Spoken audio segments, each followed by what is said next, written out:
Hello guys. Hello. Good afternoon everyone. Yep. This is the second last session, right? Yes, it is the second last session. The assignments were sent to GitHub late. So yeah, and the deadline is also till tonight, so you can like submit it by tonight. Assignment for day 5 deadline is till tonight. Assignment for day 5 deadline. Okay, great. So we have 172 people with us.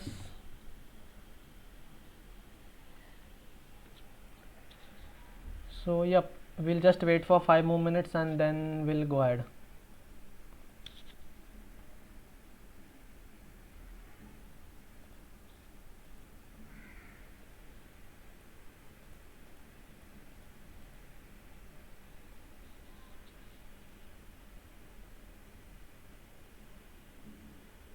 Okay. Afternoon.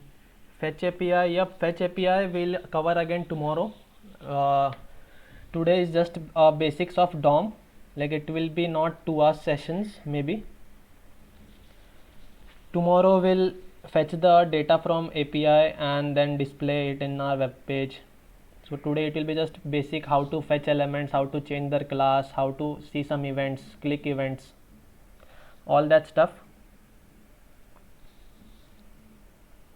Yep, 198 students. Promise async await we will cover tomorrow at the end of the program if you want to revise. Example, today we will be building a small example which will be like basically dealing with not much functionality, like to read more and show more data. Like when you go to FAQ section somewhere or some blog, there is a card, then you have some big text and then you click on read more and it extends and shows you the whole text. That is one example I'm just going to take to give you just basics. And tomorrow maybe we can do the form thing, like you put an entry and it is added to the table. All that stuff we will keep it for tomorrow. Basically we'll be building 2 to 3 projects on hands-on related to DOM. Okay, 235. It's 235.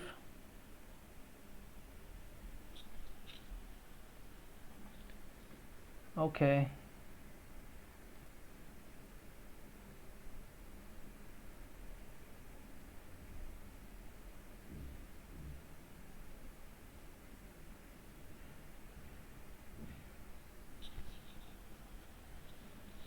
A responsive website will not be covering in this.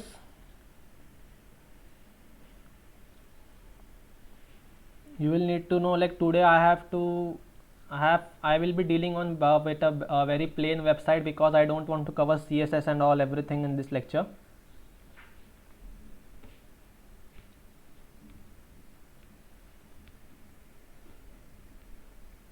All exam related FAQs just keep it for tomorrow. I'll explain everything related to exam tomorrow. So I'll have the basic setup ready till other students are joining. Day 6.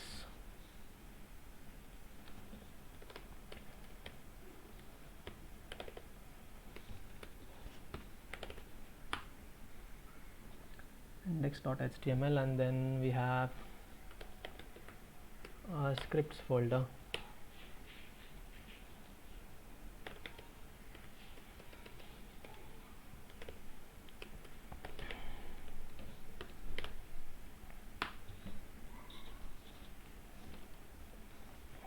So yep, day 6.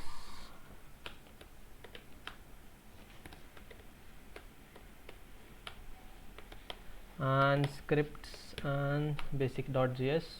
We'll just quickly go to console.log DOM basics. So yep, I'll zoom just a minute. I'll zoom. Let me just set up the things.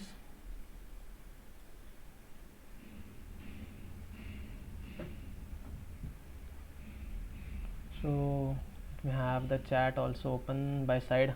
Yep.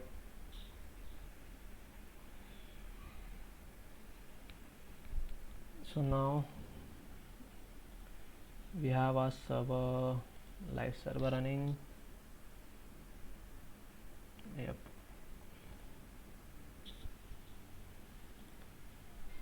Is the font visible to everyone? Like this much is fine? Yes, exam is very mandatory if you want certification. Assignments and exam is mandatory.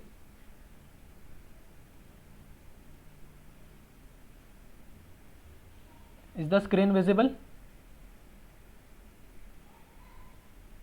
Yep, we'll do simple project on DOM. Today I'll just be showing you one read more and read less project, and some how you can iterate over an array and just put all the elements onto a web page dynamically. More of the hands-on will be is kept for tomorrow. Today I just want to clear the basics. Exam dates and everything will be informed to you tomorrow.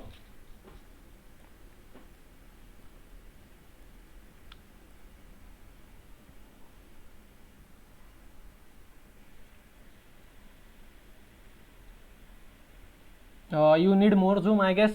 Everything is visible. Is it visible, guys? Today's agenda, we are just going to see the basics of DOM, what is DOM, and how you can the window object, what is window object and how DOM is laid out, and then inside that how you can traverse between the DOM, how you can get to each and every element, what are nodes inside DOM, then how you can change the properties like proper attributes and classes of those elements in your web page, and then we'll do a small project. Yep, great. So yep, just let me have one thing, just a minute. Okay.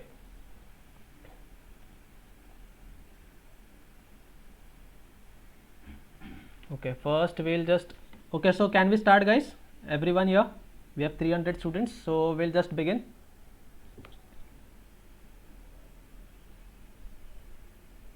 Okay, great. So let's start. So first of all, what is DOM? Just let's break out this document object model. So I'll just write here, what is the meaning of DOM? DOM is equal to document object model. Okay, so let's break this line into three parts. What is the document, what is meant by object, and what is meant by model. So document basically refers to your whole HTML page. Okay, so if you want to see what a document returns, then you can just go in console, like I already showed you at the start. So I'll just show you. If I put if I write document and hit enter, it is just giving me the whole web page, this whole page right here, and it has all the tags inside it. Whatever I am writing here, suppose I just go ahead and write h1 called as some text. Now if I just go and write document, you can see that basically it is everything inside whatever the page is, it is basically referring to document. So, and above the document you will have a global thing called as window. So suppose I write window and I hit enter. Just let me have this a little bigger. Yep. So if you go in window, now window is a global object. Now this functions, you can see alert, we have used alert, then there is confirm we have used, then there is fetch we have done, then like this inner height, inner width, I'll explain this inner height and inner width. Local storage will look tomorrow. Then there is navigator. I'll explain you what all things are. Now these are the parent, basically window is a parent object, like the top level object is window object, and inside that you have so many things. Now document should be also here, right? If you see here, document is a child of that window object. Now this whole window, inside that you have this document. So you can just if you want, you can just go and write like this also, window dot document. It will also return you the same thing. Similarly, when we want to access some property of a global parent, a global object, you don't need to specify the parent name. Like we don't do window.alert. Now it is not mandatory to write window.alert. You can also write window.alert, window.prompt, window.confirm. It is going to work the same way. But since it is a parent element, we can directly use the the method or property name. So in this case, like alert will also work the same as window.alert. Now what is this all thing? Now if I want to go and see window.innerHeight, now this is referring, this is giving me 86. Now this is 86 is this part, this window, this web page from here to right here. Now this is 86, and similarly if I want to do window.innerWidth, it is going to give me a width of that page. If I extend this and then I again try to do window.innerWidth, it has changed. Similarly, we have some different properties. I'll have it right here, and then yep, then I'll just go to window.navigator. Now if you go to navigator, you will have, just a minute, if you go to navigator, it is going to give me the information about the version or the every detail about that browser. Similarly, if I want, I'm just showing you some properties before we move ahead regarding this window. Now if I am looking at window.location, yep, now location is going to give me this URL path here, right here. It is going to return me that thing. And if I want href specifically, now this is href, and if I want to put something here like google.com, okay, it is on local server, so maybe let's try on some site. Console, yep, window.location .href is equal to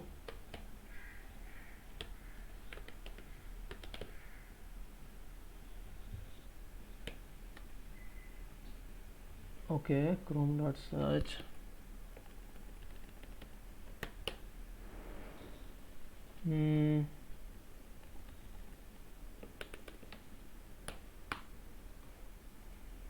okay, now this is showing some weird error, window.location.href https. Now yes, we have been redirected to Yahoo directly from this console. So I forgot to put https. So this is the way, like window.location.href will give the URL, and like in your code, if you want to redirect or just want to get the location of the current URL in your project, you can just yep, I missed the https. Now there is a different way using that /. Now I don't know why it's not working. I'll just get back to you on that also. Basically this should just replace the whole thing and put yahoo.com, but okay. So now, like window I have said, now coming to what is document.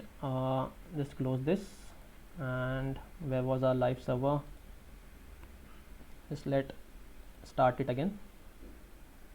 Okay, so now yes, so similarly, like as I explained, document is nothing but your whole web page.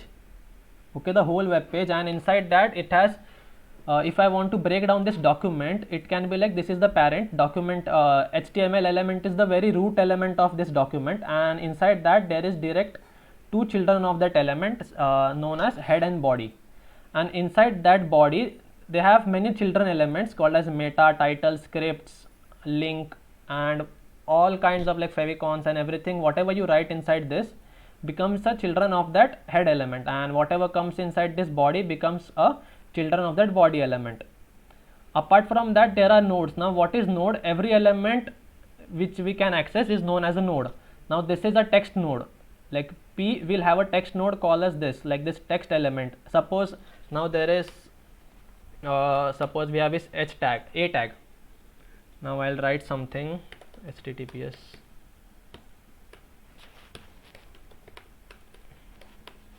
google.com, and then I'll just write Google. Okay, so now in this element of this body, the children element of body A has an attribute called as href. Console, you want me to zoom more? Now is it okay, guys? Now is it clear?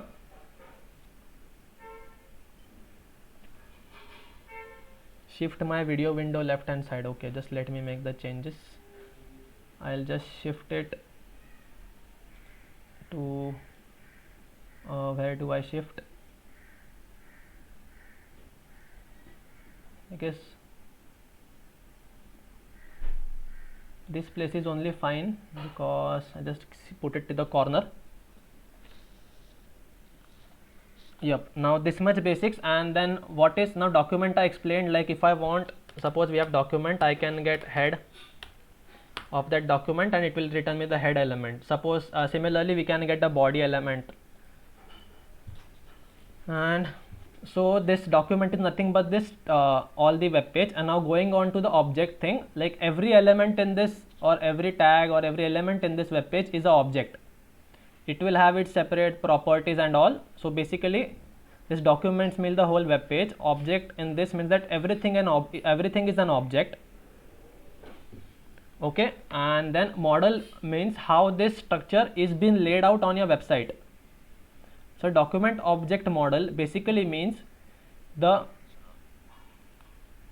object basically means that how you can just a minute, guys.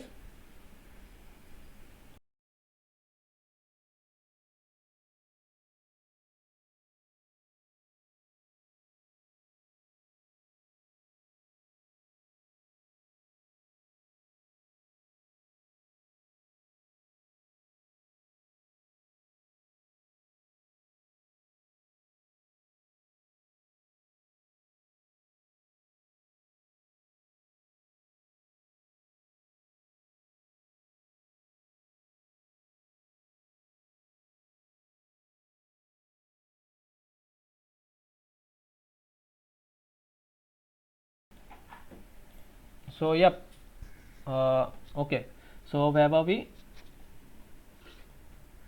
So okay, so document refers to the whole web page. Object refers to the means that everything inside this is an object, and then model refers to that how this all structuring has been done in your web page. Like if you go and see the elements tab, now how this structure is being laid out is basically what this model means. So that is all about document object model. Now you can access each and every object in this model DOM by having, like, there are some ways to access them. Now we'll go to one by one on that. Top right corner. Okay, just a minute. Top right corner. Okay, this is fine, guys.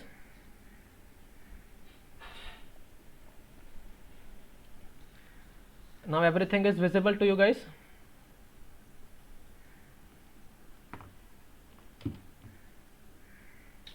Okay, so yep, so let's go to the coding part now. I'll have some basic HTML written here. Now it's just leave these tags whatever we wrote, and I'll tell you how you can fetch this tag. So let me have some basic HTML written here. Just ignore, like if you don't know what is HTML and this is first time, just let me type and then I'll explain you what I have written. Till then just focus on whatever I am writing. Okay, so now we will have one h1 tag. Just let me delete this. Okay, now we'll have one h1 tag called as we'll give an ID of title, and I will write here, I'll leave this empty currently. I'm not going to write here anything. Okay, till then I'll write day 6.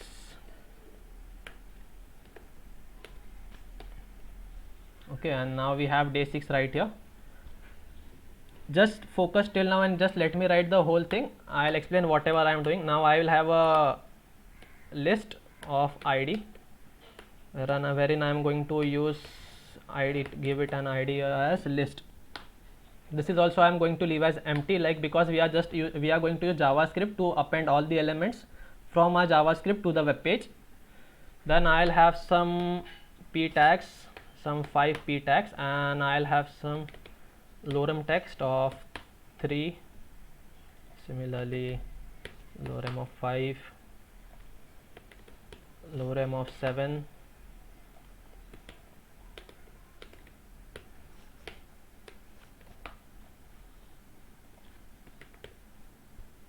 okay. So now for till now we have just whatever, let me explain. So what I have done here is, just forget this 2 lines of code.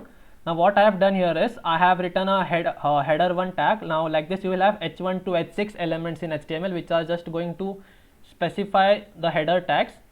Header tags as in header elements in your heading elements in your web page. Now if I put h6 here, just observe the font and everything. So your h1 should be the thing which has the maximum importance in your web page, and also your web page should have only one h1 tag. And then this is id and class. So like this there is something called as, let me also have a class p tag with a class. Okay, just let me have this contained inside a div.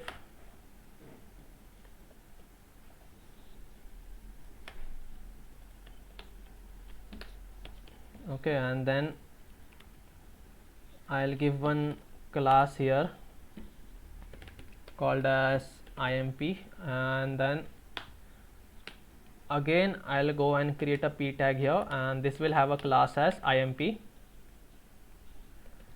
and this will have some lorem text of 20. So yep, so now what I have done is, I have one h1 tag, I have a unordered list with an id of list, I have a div element. Now div element, what it does is it contains all the elements inside one block. Now this is a block element, and everything has become a part of this div. And then there is another paragraph tag with a class of important. So first thing which you will need to understand while dealing in JavaScript is what is class and selectors, basically CSS selectors. Now I'll just explain you what is class and id. Let's take an example. Okay, till now are you with me, guys?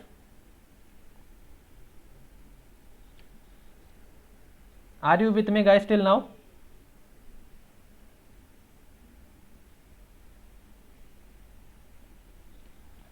Just let me know, are you with me till now?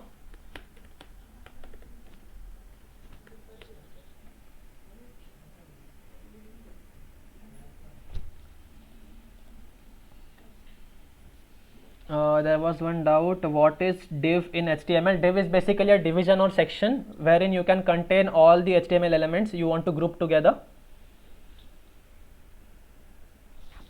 Parth, I guess doubt is clear now. Div is used as a division to contain all the HTML elements. Okay, so great.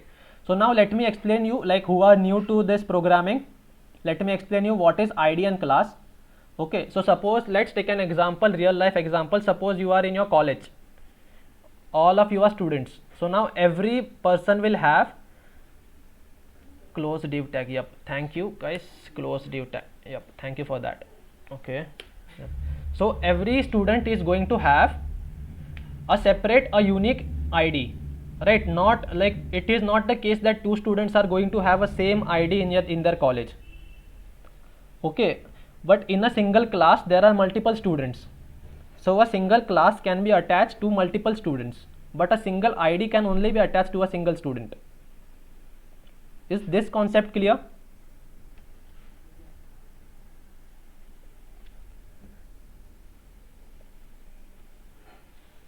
Is the concept of id and class clear to you guys?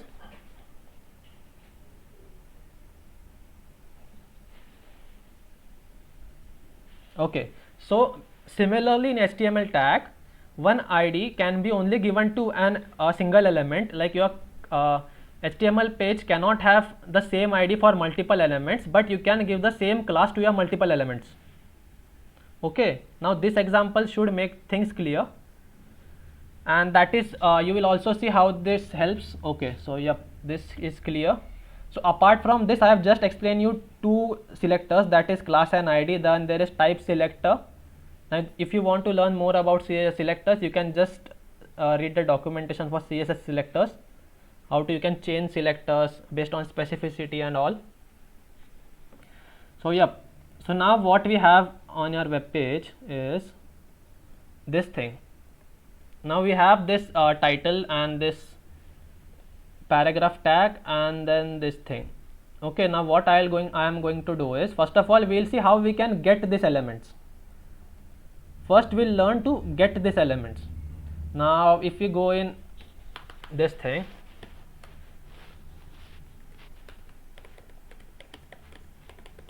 okay, now just focus here. There are I'll just write as always.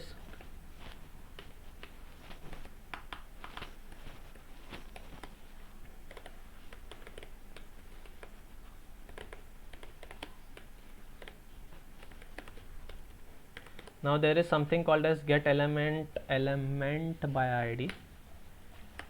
Now there is get elements by class name. Now there is get elements by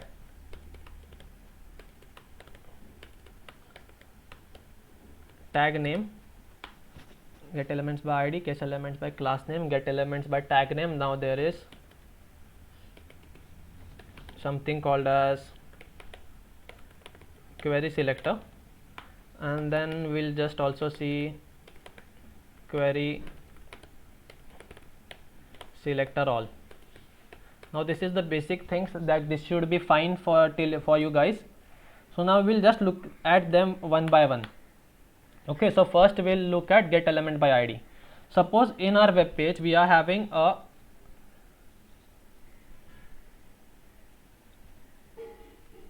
ID is for one person, but like class is for several person. So we are having one h1 with ID as title. So let's get this element. How you can get this element is, I'll declare a const of title. Now you can name this anything, heading or anything. I'm just keeping it for your easy reference. Now just observe here, we are just going to tap into the document object. As I said, everything is an object, and on this document object we are going to write the get element by ID method. We are going to call it, and inside it we are going to pass what ID we are looking for. Now in our HTML our ID was title, so I'm just going to pass title here, and I'm just going to save, and now I'm just going to console.log this title element, and it should return me the whole HTML element. Let's see. Okay, shit.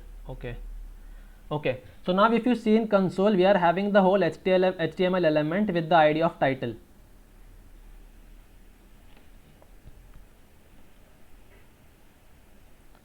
Get elements by source and name, this much is enough for you for now in essentials, like this should suffice. So yep, is this much clear?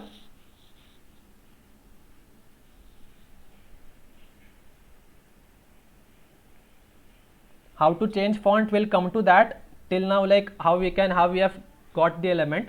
Now suppose I wanted text inside the element. For that we have something called as inner text.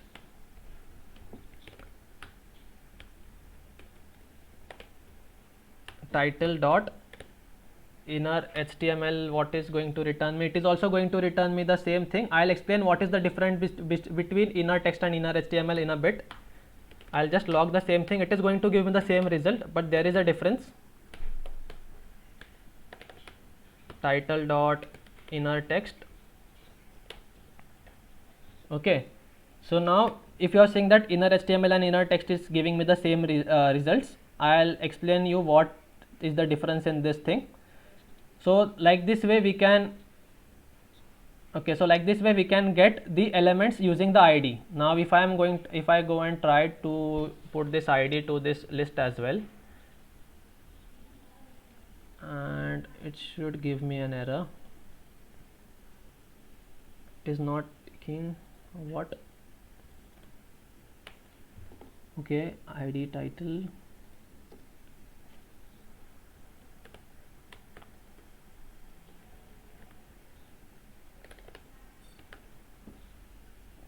Just let me put some thing.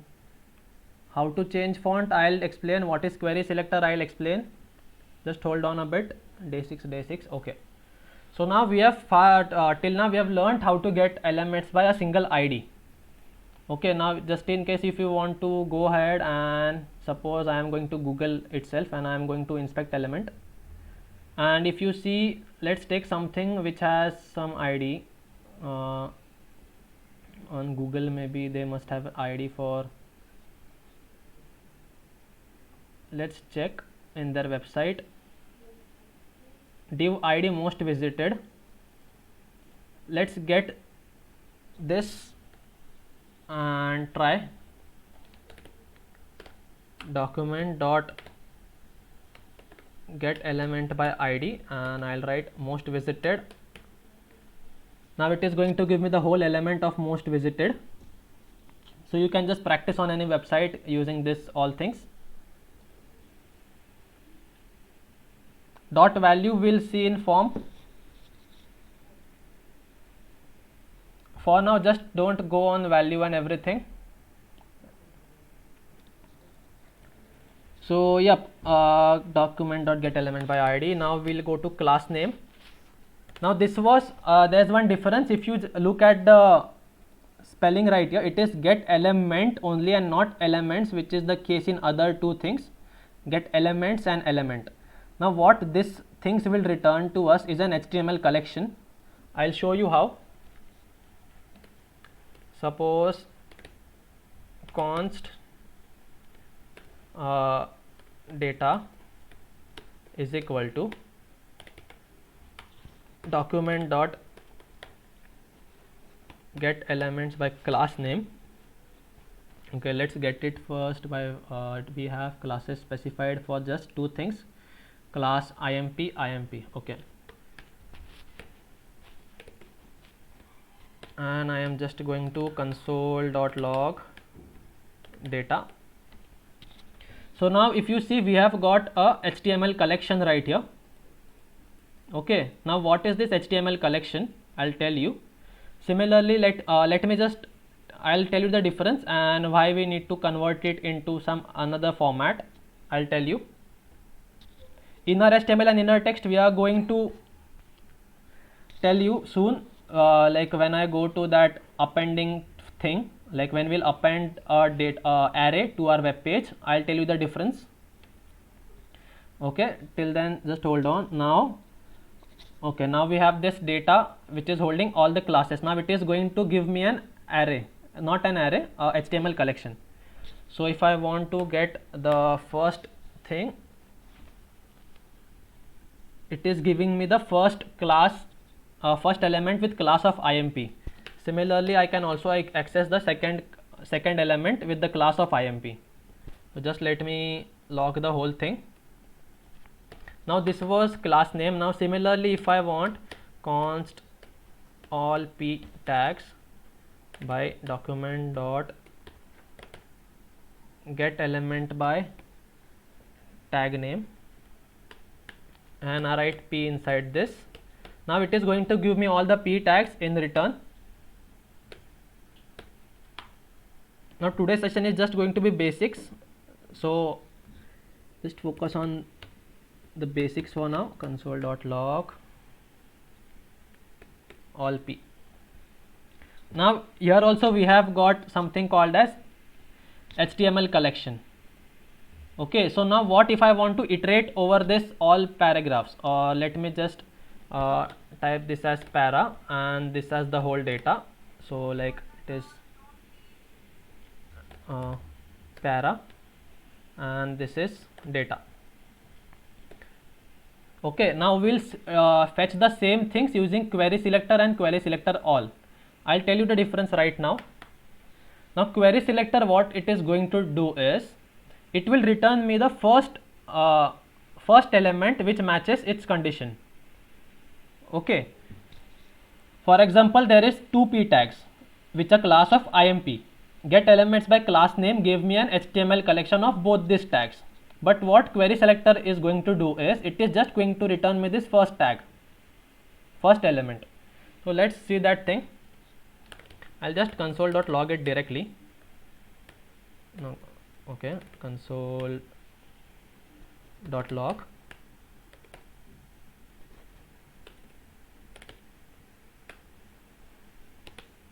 Document dot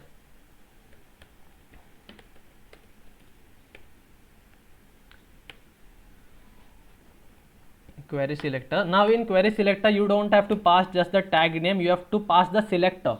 Just read this was selector, and as I told you, currently we have just looked at selectors called ID and class. So how you can represent those selectors, just explain you. For ID you have to use hash, and for class you have to use a dot. Okay, now this is how you represent, these are the selectors for ID and class. So now what we want is a class called as IMP. So now what we are going to write here is dot IMP, and now it is giving me just the first element which is right here, and with lorem ipsum and dolor. Let's see, now it is giving me the first element. Okay, so now what if I want all the elements matching these things? Is it buffering? Is the stream okay, guys?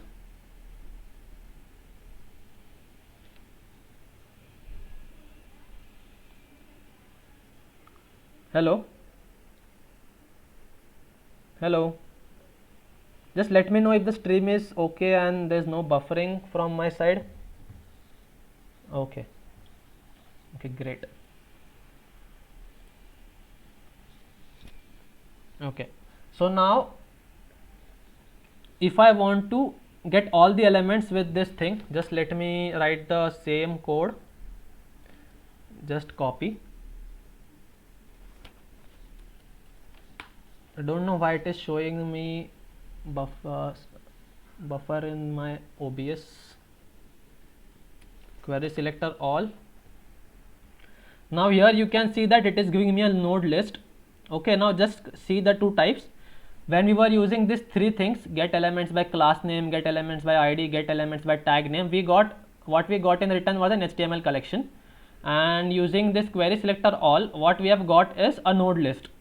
Now the basic difference using on node list and HTML collections is that they are kind of function like an array, but you cannot use the methods like push, pop, shift, unshift on those node list. Hold on a minute, there's some. Okay, hello, just refresh the page. Hello, am I back?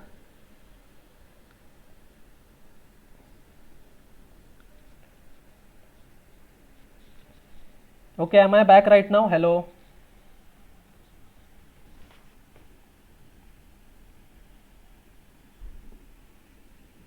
Okay, now is it working?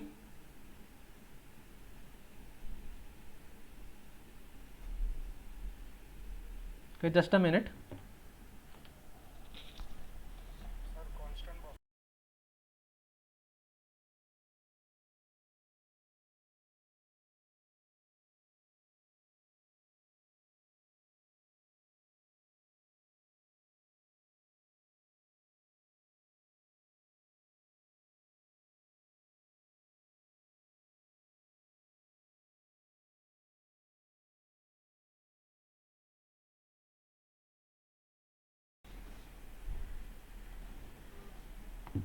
Okay, so yep, everything working now. Sorry for that technical glitch. So yep, what I was explaining is, now we get two types of return values. That is, one, we have this HTML collection. Okay, am I audible clearly now? Just put up a yes, no.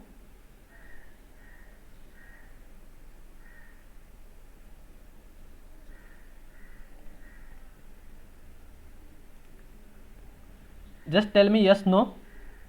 Is everything going fine? Yep. Okay, so now we get two types of return values. Like first, we have seen by using this get elements by class name and tag name that we got a HTML collection in return.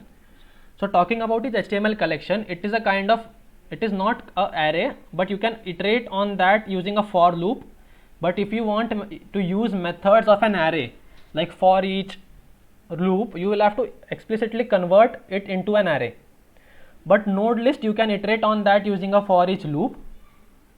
Okay, and you can also access it using the index. So I'll just do one thing, just let me check the connection once again.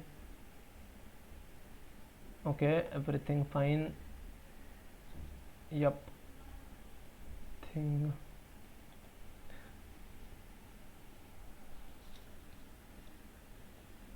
Okay, great. So now we have this data which we have got through this get elements by, okay, let me store this thing into a const called as const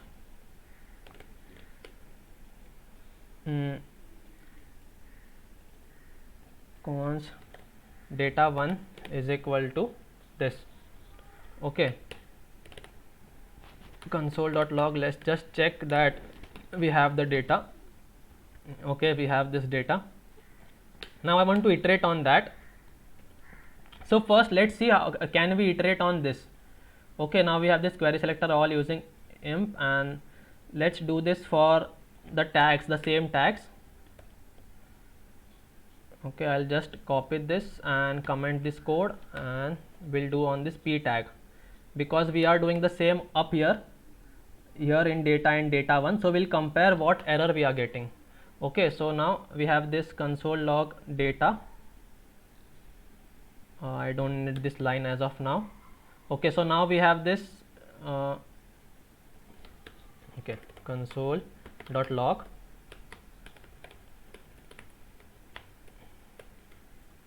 data1. So now we have this HTML collection and node list. So let's try looping on this and just printing it in the console. Okay, so now we'll do it here. Data dot for each.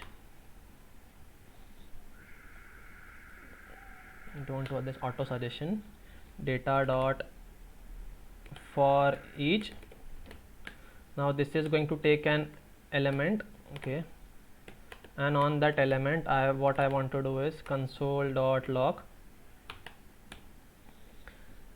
the element. So let's try running this. Now as we are seeing, we are getting an error that data for each is not a function. Okay, now I'll just copy paste this thing, just observe this, and I am applying on this data1. Now this is going to run. Where is it? Data1 dot for each, code 40, line number 40. Okay, I'll have to comment this because our execution stopped here. Okay,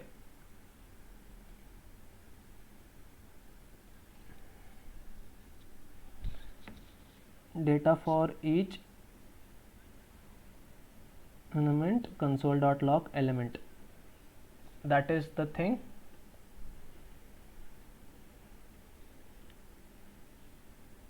Oh, yep, my mistake.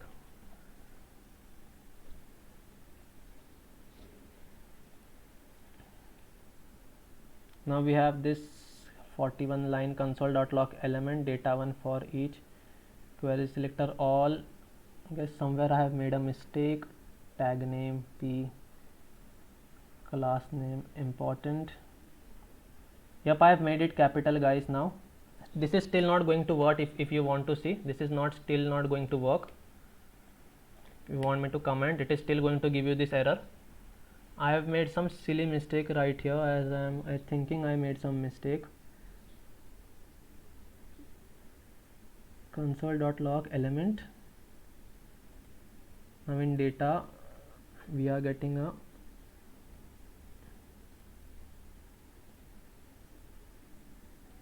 just let me figure this out, guys, once. Okay, we already have the output right here. So now as you can see, when I I have rectified that error, but as you saw that for each will not work here. If you want to iterate over an HTML collection, you can simply go and do a for loop. Okay, a for loop which is going to be something of data.length. I am just using the syntax which is already there, and then I want to console.log the element, and now it's going to also iterate on that HTML collection. So if you want to iterate on HTML collection, you can do it using the for loop, but a better option is just convert this HTML collection into an array, and then you can use this for loop on that, or for each loop. So how you can do is, like we have previously learned how to do that. So I'll like data array.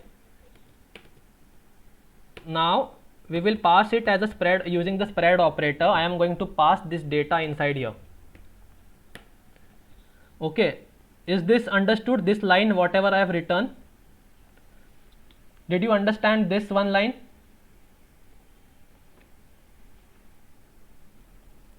What I have done here is I have converted that HTML collection into an array. Like we have copied it. I am not passing the reference, but I have copied it into this array. Okay, I'll show you another method also. I am just going to initialize the same variable. I'll just comment one of them out. Okay, the another method is data arr. Now there is just write array and take its property called as from. Now what it will do is, whatever you pass inside this, it will create an array from that. Now what I want to pass is a collection of HTML collection. So I'll just pass data, and it is also going to do the same thing. So just let me comment this loop out.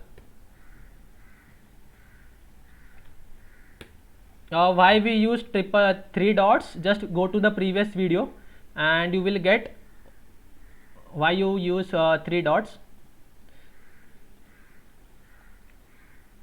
Okay, so now just let's go and try this again. So first we got an error, data for each is not an function. Okay, I need to change it to data arr, and now you can see that now we are able to iterate on an HTML collection using for each loop. That is because we implicitly like we converted it into an array, and then we are using the array properties on array methods on that. Is this much clear? HTML collection and node list, how we have got data using query selector all and query selector. Is this much clear till now?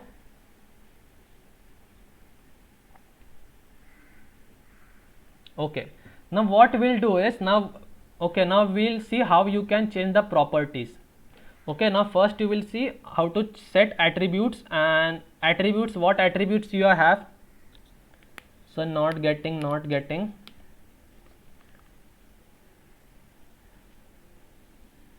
Yep, are you like, is this much clear? We have I just told you the difference between HTML collection and node collection, and how to iterate on that using for each and everything. Is this much clear till now? Okay, font of VS Code, just go and see the settings.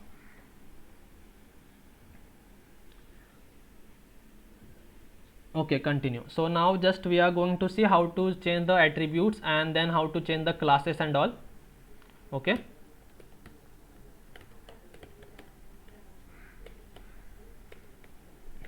now what are attributes in an HTML element? Okay, so now suppose you have this P element. Now this class is an attribute of that element. Similarly, if like you have an image element, now this src is an attribute alt is an attribute, and if you are writing inline CSS, now this style also becomes an attribute. Similarly, in our a tag, this href is an attribute of that element. So we can manipulate or like add and remove these attributes using JavaScript. So I'll just tell you how you can do that. Let's take a element called as something. I'll make it. Let's have a dummy thing called as h2.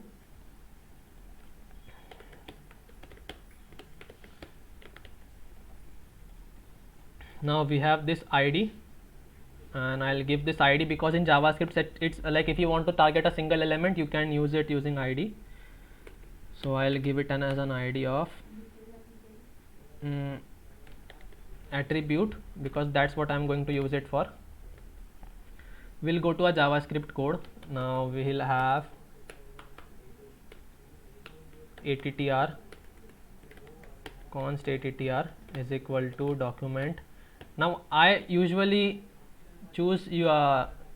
use query selector mostly and get element by ID.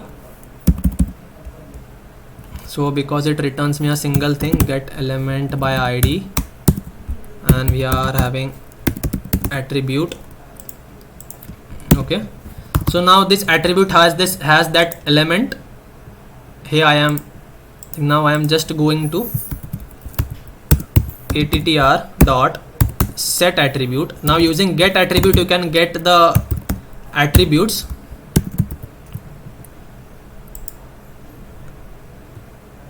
Okay, it was expecting some.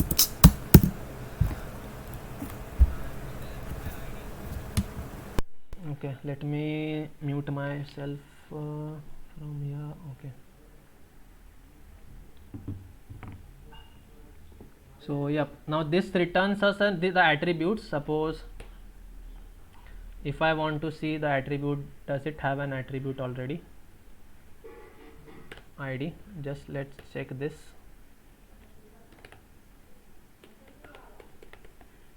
I am doing a mistake maybe. Let's see if this works. It is giving me an class, like it is having an ID of attribute. Yep, now this is the property. Okay, so we are getting it using this. Now if I want to change if I want to add a style or something, is my voice okay now?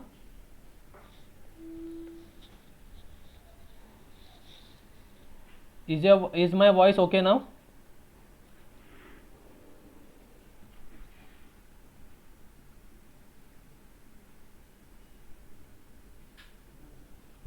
Is my voice okay now? Okay, great. So if I want to set, suppose I want to set the style property, the inline style property. Okay, so how can I do it is, I'll just write attr. Now let's have this object right here. I am a demo text. Okay, now we will set the attribute. Now set attributes take two things. First is the name of the attribute, and second is the value of the attribute. So we are just going to change the style inline CSS using inline CSS, and what I am going to do is I am going to give it a color of red. Okay, now when I do this, you can see that the text has changed to red color, and if I go and check in the web page, it should have added this attribute automatically to that h2 element. Okay, is this clear guys? Till now what we have done is we have added an attribute of style to this element. This much clear till now?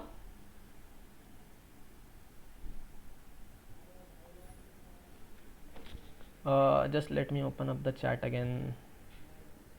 Okay, this much clear? Okay, so now what if I want to add another style property? If I want to add another background property, how can I do that? Let's try using the set attribute again.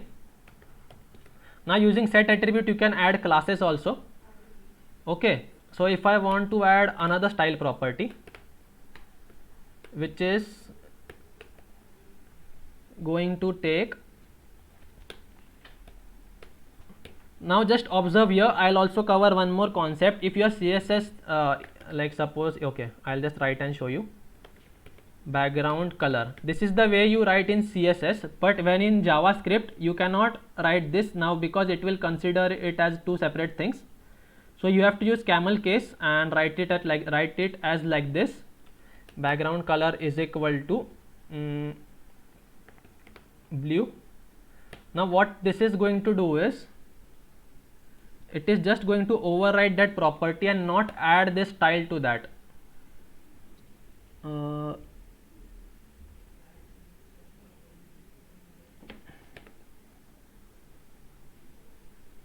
Let's just meet.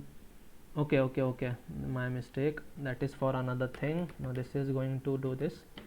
Okay, so yep, that works when you are using with classes in style property. I'll tell you, it was my mistake, so it is not applicable here. Here you can use it as you use in CSS. Background color, now what you have seen is the previous thing has been overwritten by this set attribute.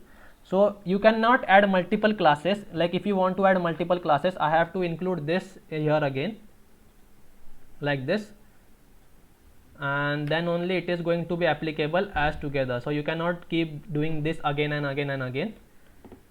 So now there is one more way to deal with properties. Now that is, okay, so I'll just comment this out, and we have this attr dot class list. Okay, now class list has three things.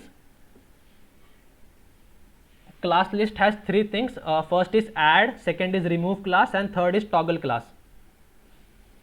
Okay, now for what add will do is, it will add the class to it. Now as it is like it is very much explainable. What remove will do, it will remove the class from the list of classes, and what toggle will do is, if the class is applied it will remove, and if it's not applied it will add that class.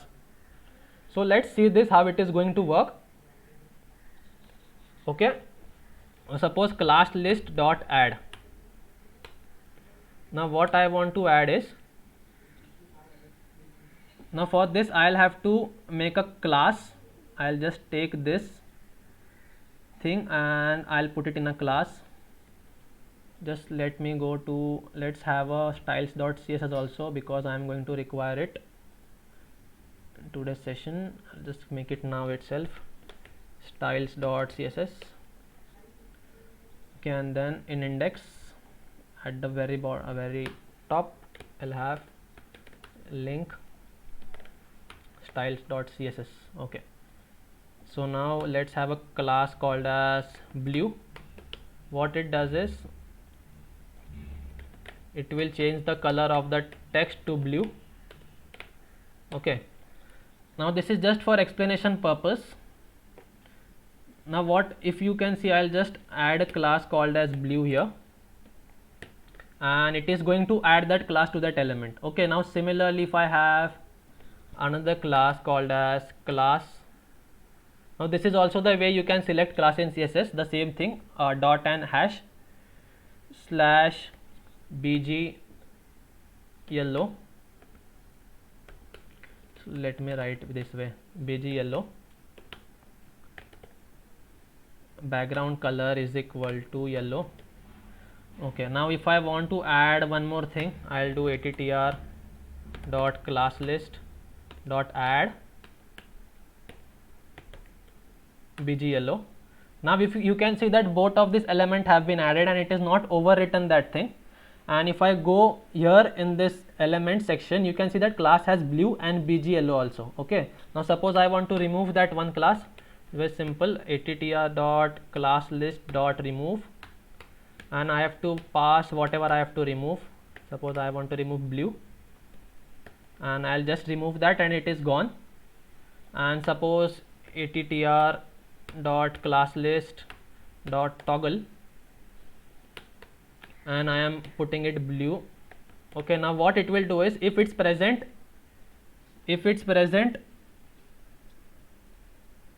it is, inline CSS is not preferred in which ways. I am just showing for demonstration purpose. we will deal with classes only. Okay, so yep, so now we have given toggle as blue. If I say if it has toggled and added the class, now if I again copy paste this thing and put it below here, it is going to remove that class. Okay, now see, it was not previously present because we had removed the blue class and we used toggle, so it added it, and then again it's removing that thing. Now these three things are clear, guys: class list, add, remove and toggle.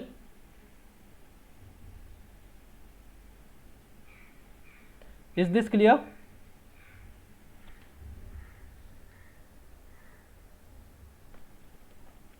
Just let me know, is this clear?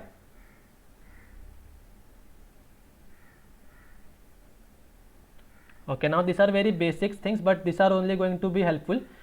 Another thing you can use to change the properties, style properties. Now basically, if you want to see, if I just go here in console and I take something, suppose we have, okay, document dot,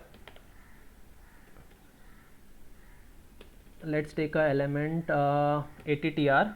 Okay, now I am going into style, and if I enter this style, now it is returning me an object wherein I can have all the CSS properties: align content, align items, align self, align baseline, appearance, background color. Now you can tap into all these individual ones and change your CSS accordingly. So how you can do is, I'll just comment this again.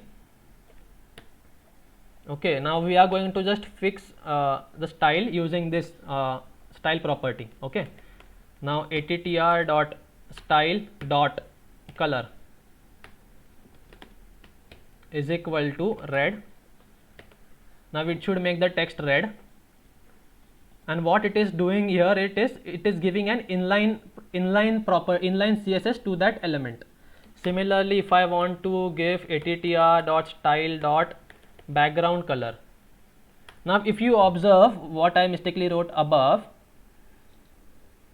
set attribute is wrong here again. Why did I repeat the mistake?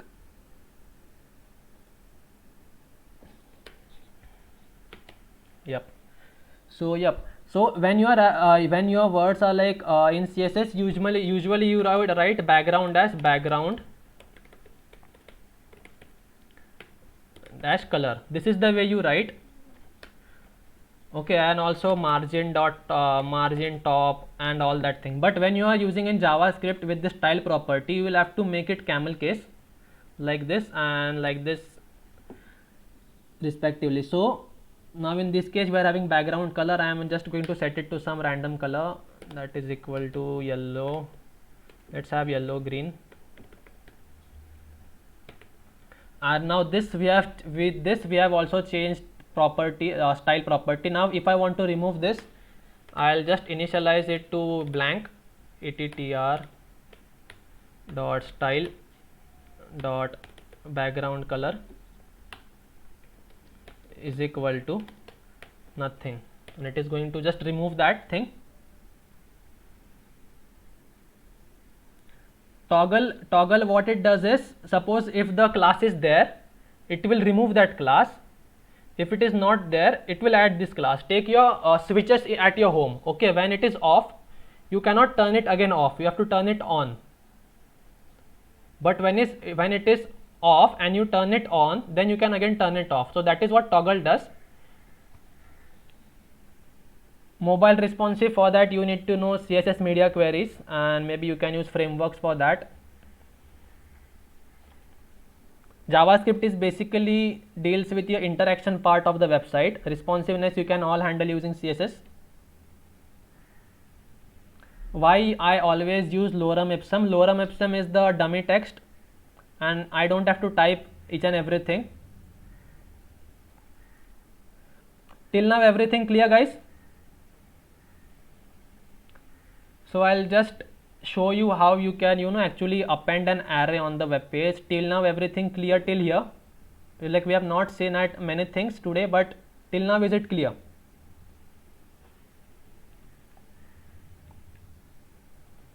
Okay, great.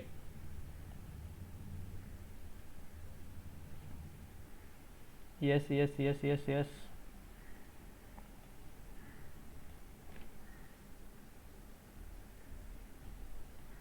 Just a minute. Just open it again. Yep. Okay. So yeah, we'll go ahead and I'll comment this. Okay, let it be there. I'll comment whatever I have console log ID, console log data 1. Okay, let it be.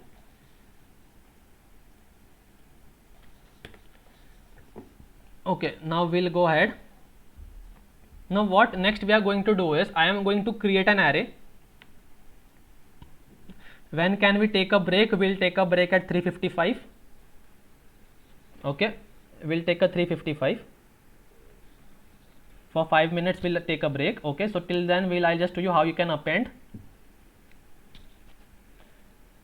Okay, so now if you remember in the index HTML I made a list right here. Okay, now it is blank. I kept it blank for a purpose. Now what I am going to do is, you know how to define an array in JavaScript, right? Now you must have mastered it.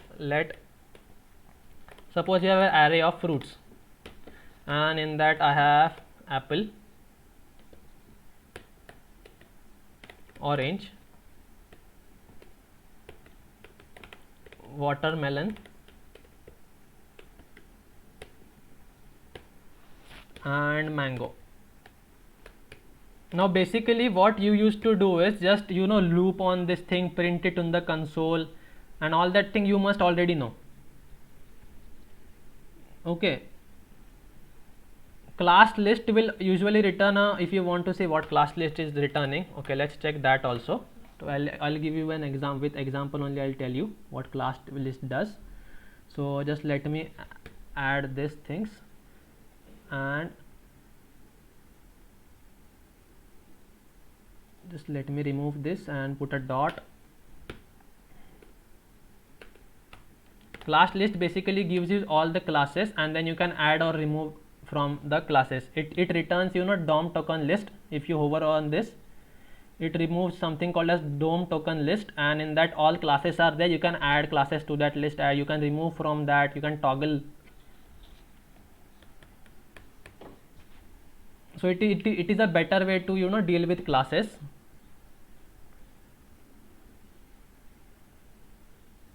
So yep, so let's console.log the fruits variable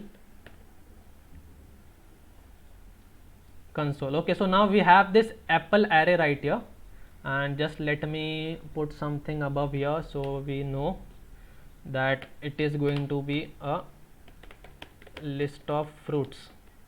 Okay, now below here if you are seeing there is nothing. Okay, so now just observe what I am going to do. I am going to loop over this array, and whatever I am getting I am just going to print it here. So now you have seen inner HTML and inner text, right?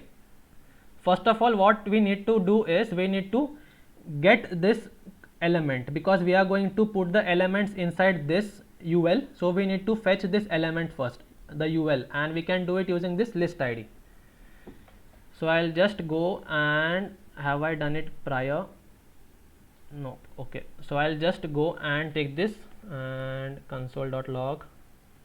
Okay, now I'll go const list is equal to document dot query selector, and I am going to add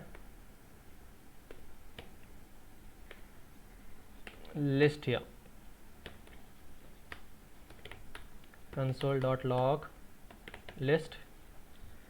Now as you can see we have our HTML element here. Now what we want to do is we want to append whatever we write, this whole array we want to put it as a bulleted list. Okay, so how you can do that is, it is very simple. For that what we will need is, now this list is this element below this unordered list. So what I have to do is, let me just go here on this fruits array. I'll run a for each loop. Okay, and here we will get one fruit, right? On this fruit I will do a method. What it is going to do is, now just see, I am going to use backticks, and using backticks, as I told before, you can also put HTML elements. So if you want, I am just going to do list dot inner text as of now, and I am just going to write the HTML element what we want to add, li. Now then it is going to be whatever is the value of that fruit, and then we will close the li. Okay, so now if I run this,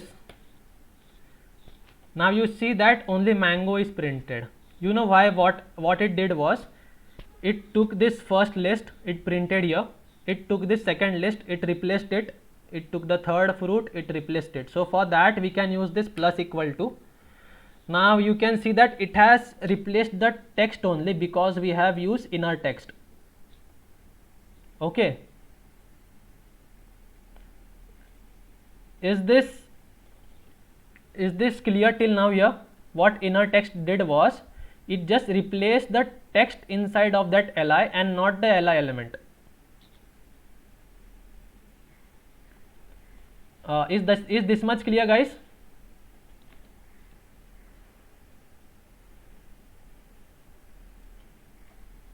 Okay, so now if we want to put the HTML element, what I can do is, I can just put it here. I'll just comment this and I'll take this code again,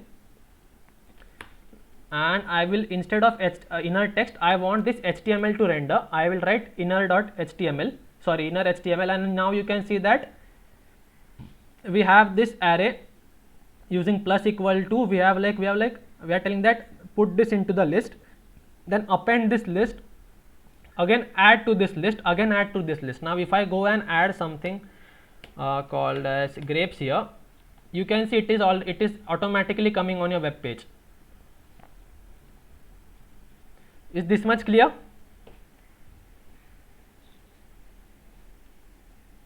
This much clear, guys? Any doubts till now in this part?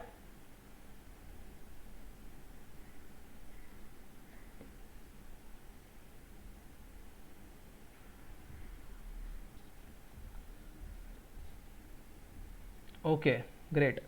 So another thing I will tell you is how you can check the conditions on a text, and accordingly you can apply classes. Now we have this, there was a reason I wrote this text. Now you can see some of the words are available only in some of the sentences. Let's take this amit word. It is available here and this last. So what I want to do is, I want to give some special formatting to these lines whichever are having this text, this word, sorry. So how I can achieve that is, I guess we had data, all the p tags in data, right, or data arr. So just let me go to the console and make sure that console.log data arr 90. Yep, we are having all the elements, data arr dot. Okay, now it is giving me an array. So now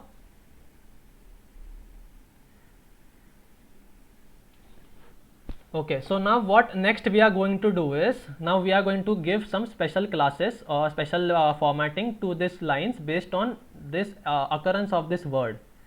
So just let us have something called as a class, like we want to highlight it, so I'll make the classes accordingly, higlight, highlight, and what it is going to do is, it is going to increase the font size and make it 32px, and with that it is also going to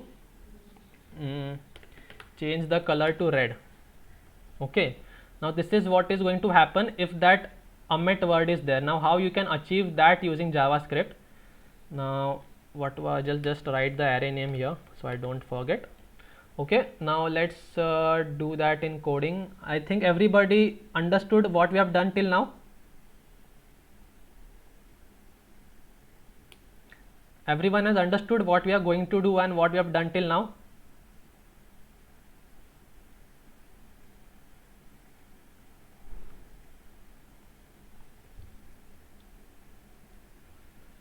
Okay, so I am just moving forward. Yes, okay. So now we'll do the same thing on this data ARR. Like data ARR, I am going to run a for each loop, and in that for each loop, what I am going to do is, for every what we have, for every element, suppose I am taking as EL, okay, or if you want a para named as para, on this I am going to check if that word exists in that sentence. So how you can do is, if you have recollected from our previous lecture, we use the method called as includes. So I am just going to do if this para dot inner text, because we want to search in the text. Okay, this much is clear, inner text. Now there is something called as text content also. I'll just explain you the difference verbally. What text content will do is, suppose there is some text in your tag which is hidden using some CSS property. The text content will show that, but inner text will only show what is visible on the web page. Okay, so suppose here in between there is some span tag which is made display none using CSS. That won't show up in inner text, but in text content it will show. So now we want to check if in this inner text, okay, it went away. If in this inner text dot includes, now this is the string property, and then we'll put the word we want to check, that is Amit.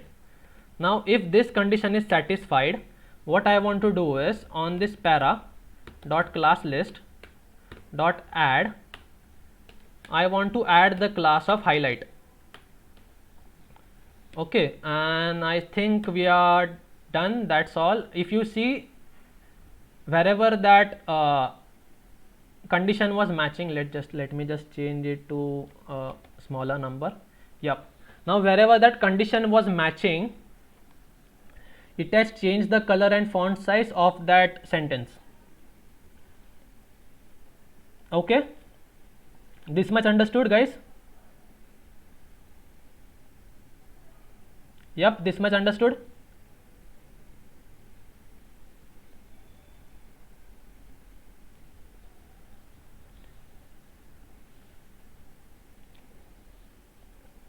Okay, so we'll go ahead. Now this is like this much basics, I guess it's enough. Now the one thing which you guys have been asking me again and again, sir, how to do button click, how to show something on button click, how to do event handling. So I'll just give a intro of that today. We'll like deal with some buttons, how you can like where you can declare that function either in HTML, and why you should not declare it in HTML. Okay, so it is basically what we call it in JavaScript is events. Now there are various type of events. There is mouse over, there is on click, there is on key up, on key down, on key press, and okay, so now we will just see. I am just keeping it like this only, and I'm just writing button click right here. So let's understand the functionality first, how it works. Okay, suppose I have, did I create a button above? Nope. Yep. So I have a button which will let's say I'll name it click me.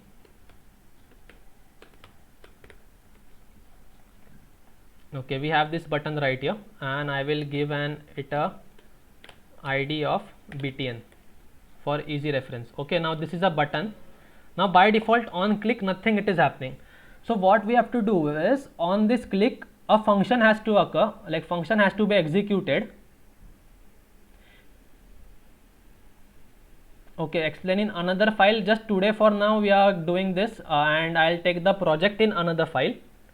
Okay, just this basics in one file and tell the project in another file, and tomorrow we'll be like seeing 2-3 projects, small projects, and then what more concepts can be covered in that projects. Okay,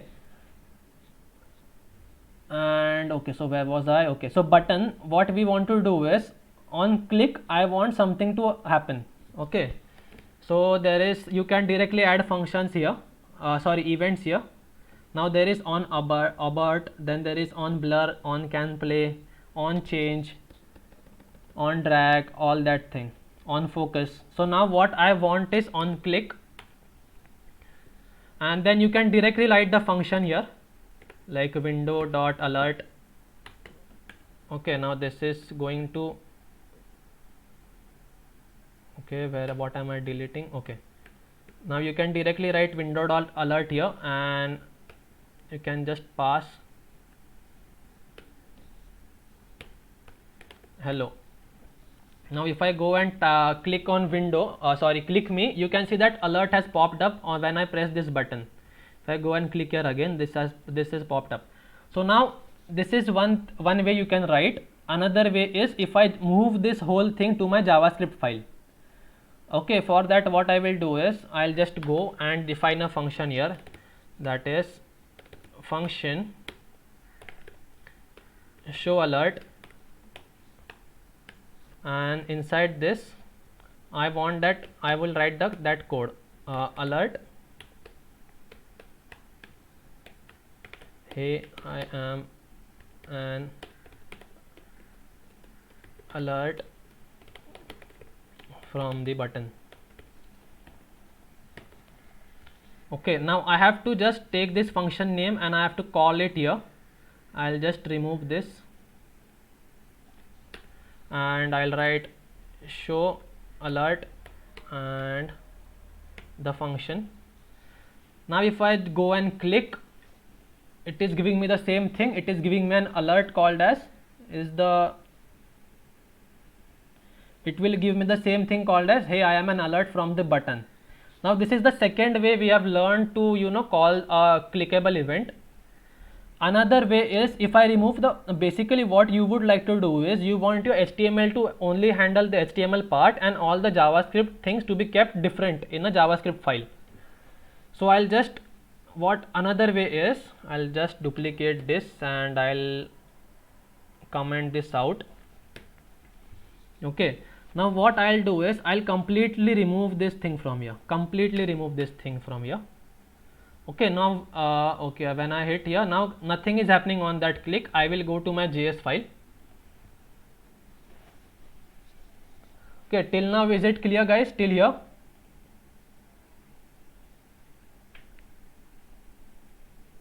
Till now is it clear? Okay, understood. Okay, so now what we will do is I will first need to get this button element in a constant. Okay, so I will do const button is equal to document dot get element by id, and what was the id? It was btn. Now we have this button element in here. Okay, now on this button I'll call the method on click. Now on click what should happen is a function should be called, or if you want you can use it using arrow functions, and I can just write the same thing here. Now if I go and call this method, when I go and click this, now this is the third way we have interacted with a button. First was writing the function directly inside that prop attribute of on click, and another thing was writing the function there, and now we have completely moved the JavaScript code to a JavaScript file using button dot on click and then calling a function here. Those who are having difficulties to understand this syntax, it is nothing but this function. This is the same thing I wrote using arrow function. Yep, you can put this thing on anything. Like if I want, suppose I'll just change it to something. Okay, I'll just change it to title. Okay, we had stored title above. So if I go and click on title, now it is telling me this alert. Now you can, it depends on you what you are targeting and applying that event to. Okay, so this is one thing. And another thing is, let's try and change this text. Let's take the input from the user. Okay, I'll ask a prompt for the user, and whatever it is he's returning me, I'll just display a message up above like welcome, suppose welcome Sachin, welcome Sanjana, welcome Manish.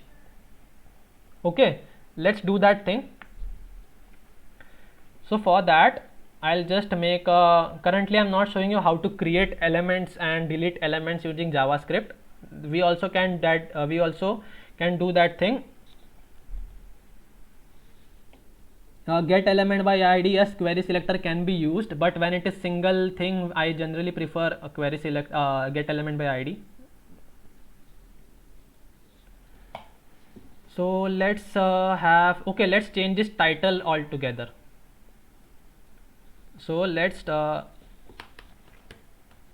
get name from user and change the title.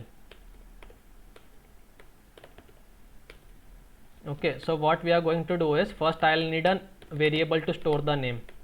I'll do prompt and I'll ask for the name, enter your name, and by default, if you remember the syntax, we have to pass a default value, anonymous, anonymous.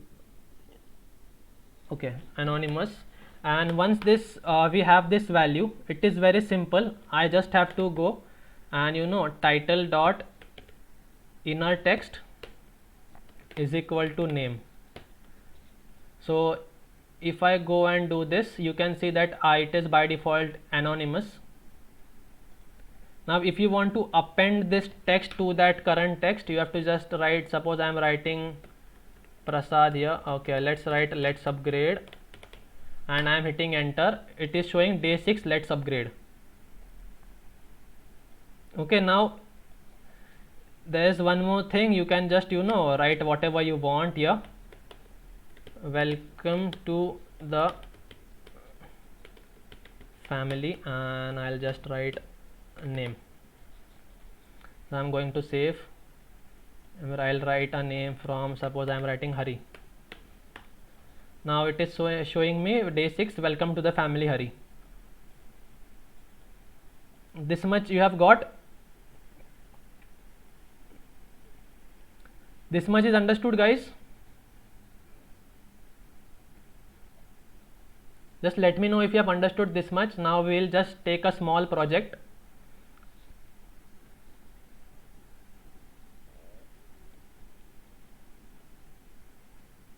Okay, yes, now let's close all the files,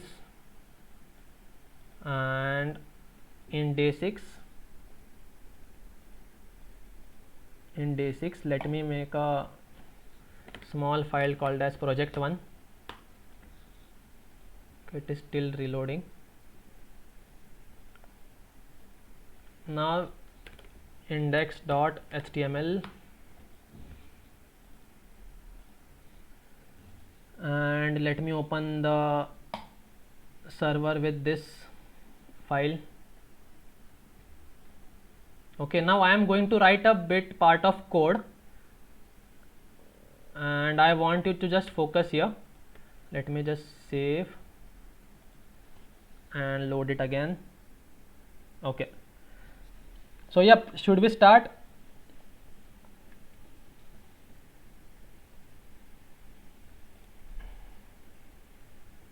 Should we start, guys?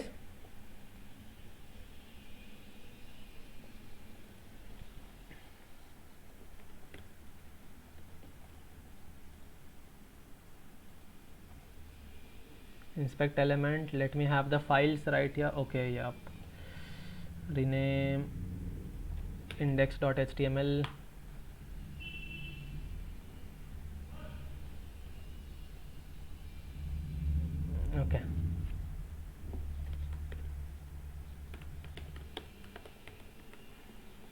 Now this is a basic project, you will see it everywhere. Just want to give you a head start how you can do this. For this we will be needing two divs. One is going to be the content and another is going to be the button. So I'll just quickly create those things. Now I will store everything inside one div only. So div I'll create and I'll just write a paragraph maybe. Instead of paragraph I'll just write it inside. Okay, paragraph seems fine. Paragraph I'll write something of 100 words. I have this text right here. Okay, now I am going to give it an ID of content, or maybe I'll give it all the text. I'll give it an ID of text. Okay, now you can see, okay, it is just this much only. Let's add some more text.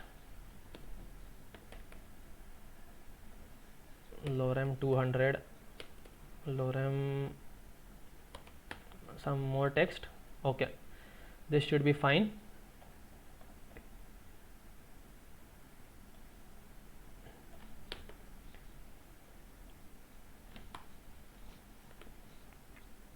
Yep, so now let us do some formatting for this. Start after a small break. You guys want a break? Okay, we'll take a 2 minutes break. Just 2 minutes break. I'll be right here. We'll take a 2 minutes break. We'll start at 4:07, just 4:05. Yep. You guys asked for break. So this is the last project. This is one project, and then we'll end the session for today. Okay.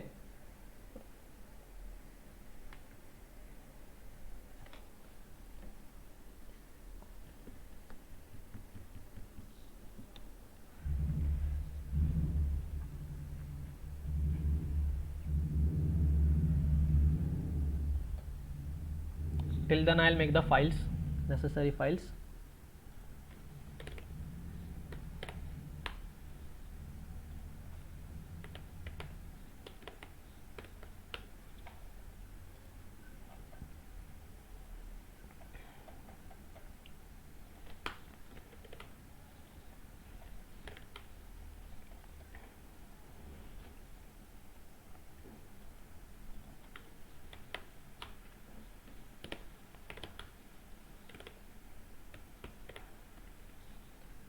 And index.js, let's check if everything is working.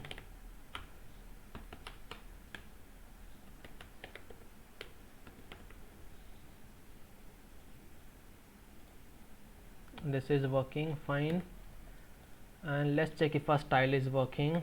Body color is equal to red.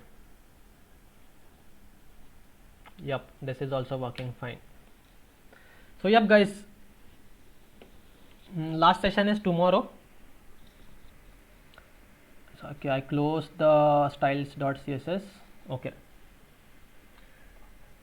so yep, so now let's style this thing. One more thing we require is a button after this div tag. So I'll create a button with the ID of button, maybe a btn, and if you want to read more, by default it should show read more. Now if you see that button is right here, now we need to style this thing using CSS. So I'll quickly style that thing.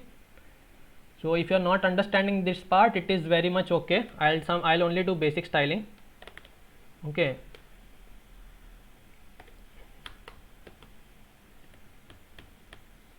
star,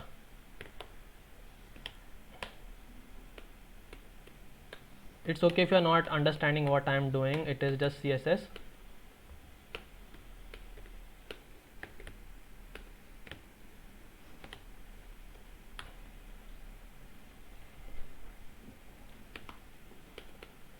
And then I am just going to target the text ID, and on that I am going to apply a padding of 20px, 20 maybe 30 is required, 30px.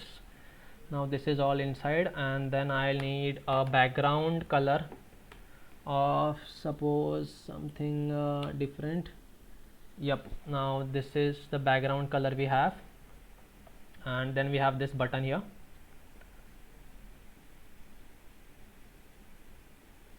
Okay, and then we have to limit it somewhere. So now like this, everything is visible at right now. So I just need to give it a max height and limit the height of the element for now.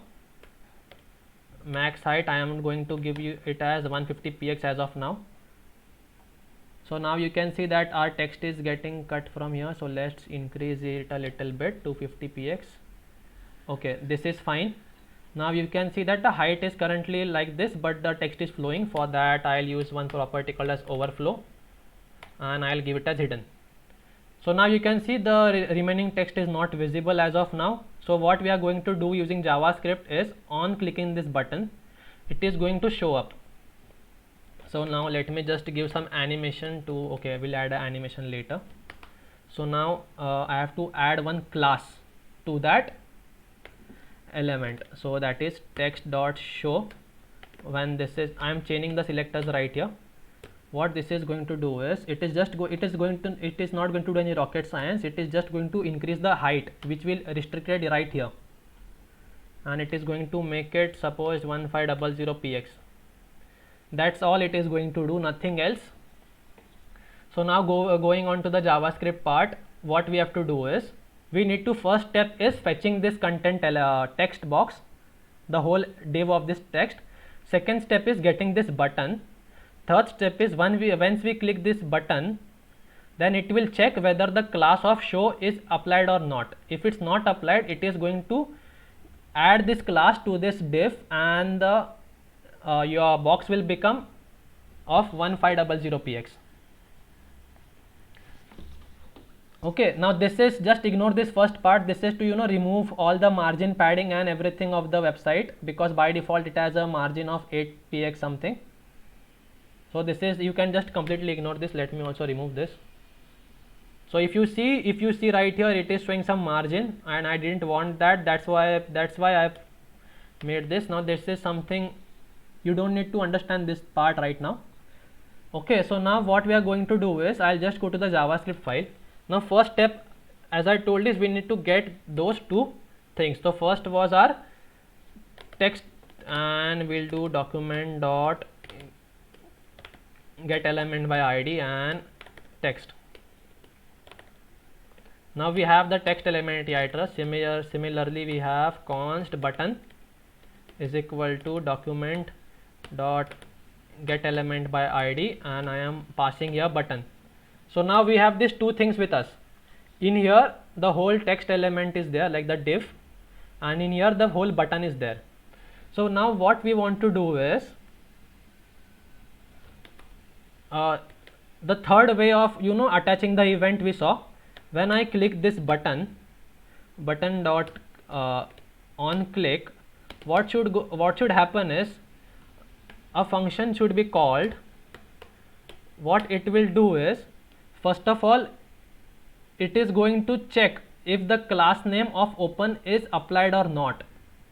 If it is not applied, it is going to apply that name, else it is going to remove, like something of toggle functionality, but I am going to write in if and else statement. Okay, so let's have text. If the class name is not equal to what we gave here there, show, right? If show class is not there, then what we have to do is, sorry, if it's there, then we have to remove the class name and write it as empty. Okay, and else we have to assign it as show. So I'll just copy this part right here and remove this part, and let's see. Now if you can see, we are just able to see the text. If you want to see it in action, now just see, the whole thing is visible based on some click, and we are able to hide and show text. So now let's change the text on this button to make it more friendly. Okay, so now I am just going to give change the button text. So button dot inner text. If the class okay, let me just remove button dot inner text. If the class is there, I want like if it is open already, I want to write read less, and if it is not there, I want to show the button as read more. Okay, now see this functionality. Now it is going and it is telling is read more still now. Just a minute. Okay, we need to, I guess, refresh this once. Button dot inner text. Why is it not working?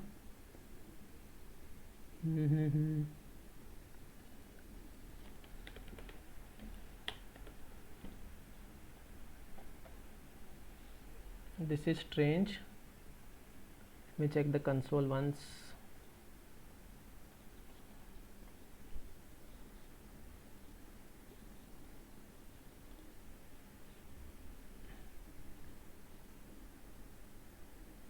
BTN is the ID which we have given here, guys, right here,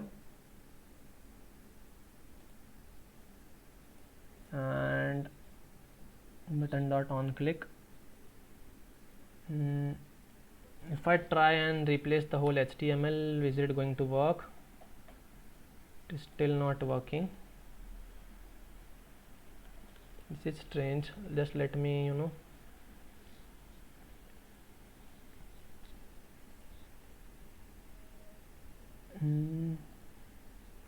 dot show.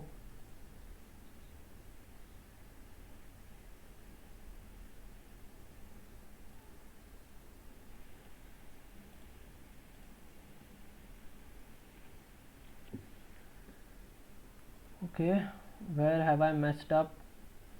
Class name is equal to show, read less, read more. BTN is the ID, not button. I have just extracted the element and stored in this button tag, and that's what I'm using. Let's check if it is actually been implemented or not. Can you guys just help me out here? Do find some, like, where I messed up?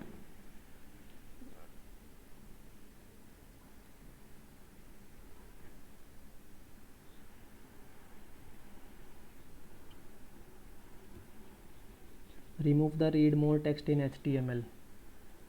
Then it is going to show nothing. Okay, let's try this. It is showing to nothing. If I click on this, it is going to show read more, and now it's showing read less, but by default it should show something, no? If it is working now, it is not working like this. Okay, now it has started working. I don't know what happened. See, now it has started working again. This is strange thing. So now we'll just add some small animation to this to make it smooth. So we'll go to this and I'll add some transition on this max height.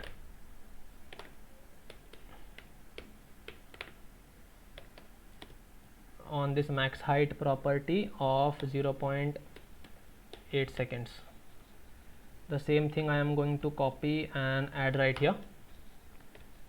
So now let's try. Now if you can see, it is scrolling very smoothly.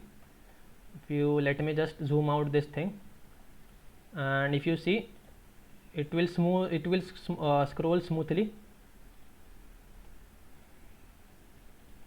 Okay, now this is what you can achieve. We have not written much code. It is just a if and else statement, but on the web page you can use it in your website to show some part and then give the user the interactivity part.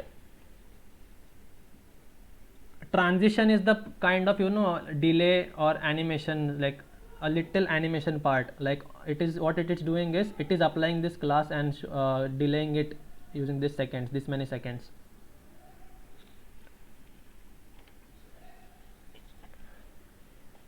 Till now, is it clear?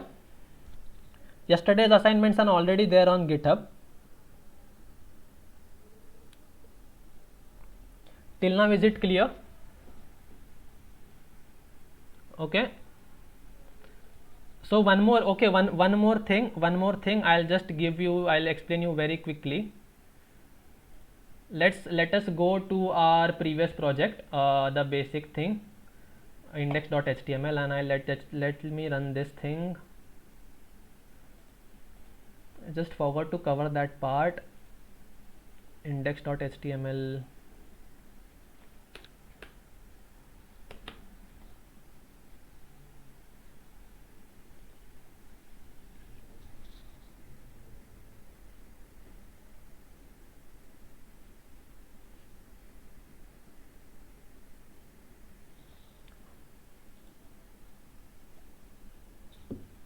Okay, so now this was the code which we had. So now you know something you must have seen on what we say, if you must have seen on some website, there is a feature called as dark mode, which just changes all the background color to a dark color and text to white. Okay, now let's use that, something of that kind, and let's try to do that. Okay, I am also experimenting with you guys. It just came to my mind, and let's try and do this thing, whether it's working or not. Okay, for that part, first of all, let's try to change the background color at a particular delay after loading the page. So if you must have known, we have learned something called as set timeout. What it does is it will execute a block of code after some milliseconds delay, right? So now I am going to do is document.body.style, style dot background color, and I am going to set it as black. Let's see what happens. And then I have to add a delay right here. Okay, I'll add a delay of maybe 3 seconds.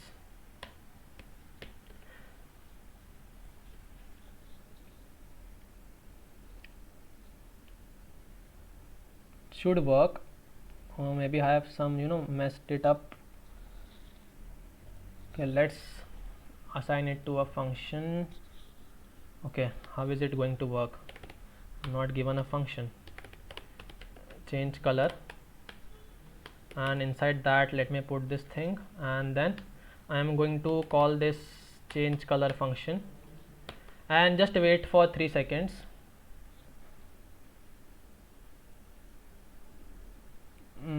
Did it give it some? Okay. Whew.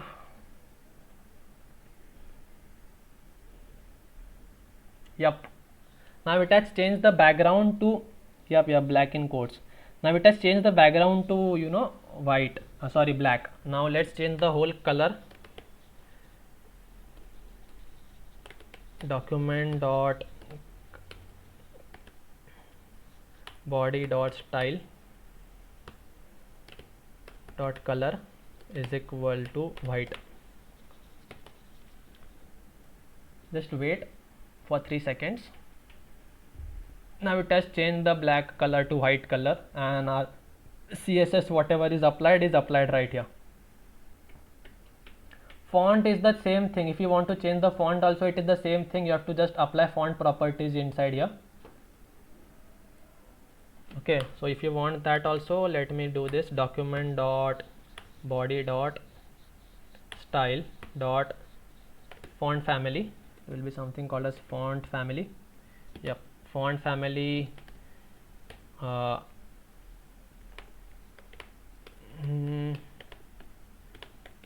Helvetica. Let's watch if it is changing. Yep, it has changed the font also. So even if you want to just remove this part of function and make this happen on a function on a click. Okay, if you want to make this happen on a click, what you can do is just assign it to something. Let's okay, we have our HTML.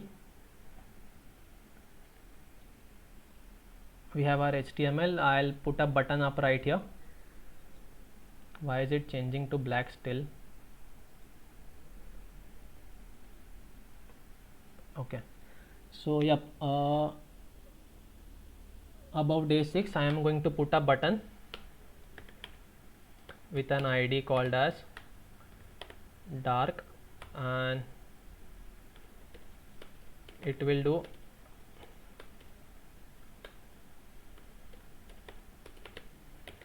switch to dark mode. Just let us remove this annoying prompt.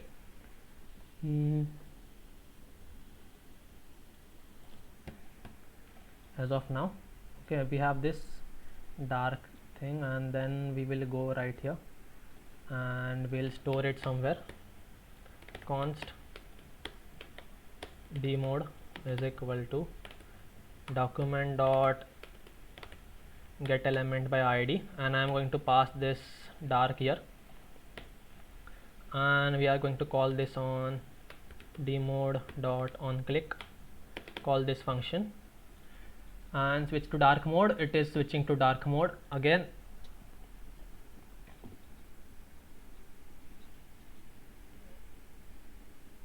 Okay, is this much clear? We are just changing everything using one click. This much clear, guys? Just let me know if this much is clear, guys.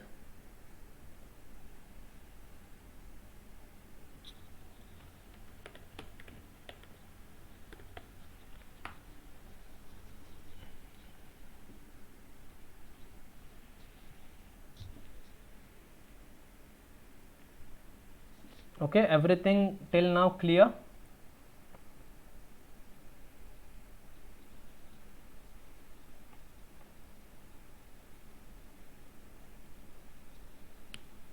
Okay, great. So there is something I want. Okay, anything else for, like, do you have doubts how to display X amount of text when we click on the read more? For that you need to, do computation within your JavaScript, that how much data you want to load, and then send it to the web page. Yep, set interval, I was going to come to that only. Okay, so now we have learned what is set timeout. So what basically set timeout used to do was, what it does is it calls a function after a specific delay, but only once. Okay, so now set interval, what it will do is, after the specified interval, it is going to call that function again and again, like a loop. Okay, for example, so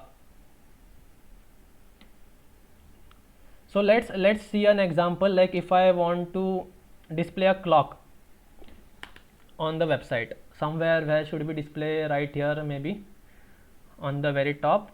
I'm going to need something to display my clock. Google Basics dark mode title. Here below this we will have something called as h4. Let's display a clock. Okay, id of clock. Now how you can use this for clock is, like, you want to refresh the time every 1 second. Okay, and you want to display it on the web page. Now this is a very basic project, how to display a timer on all that on your web page. So now we have this part here. So we'll go to a JavaScript file, and then right here what I am going to do is I am going to create a function.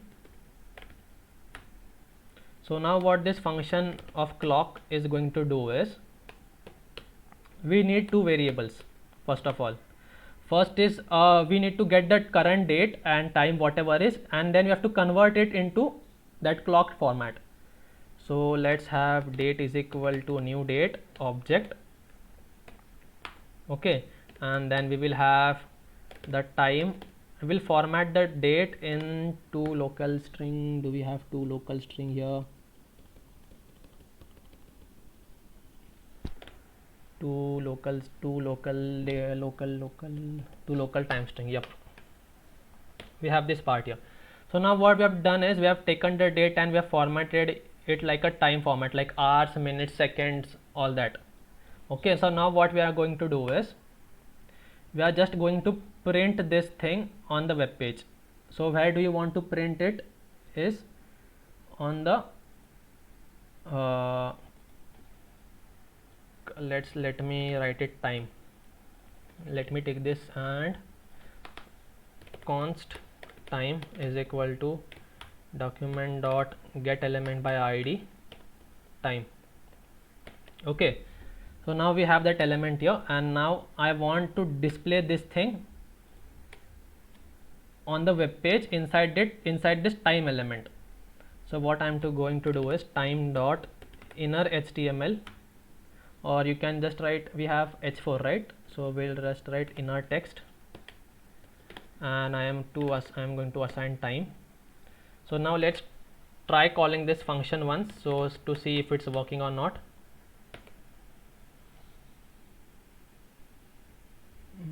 It didn't throw any error as well. It is not throwing any error. Where did we mess up again? Okay, see time, hit see time. Yep, if you see, we have our time here, right here, but we want it to refresh after every 1 second. For that, what you can do is, there is something called as set interval.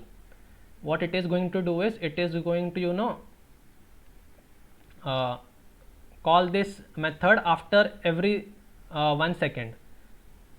So for that, you have to just call a function.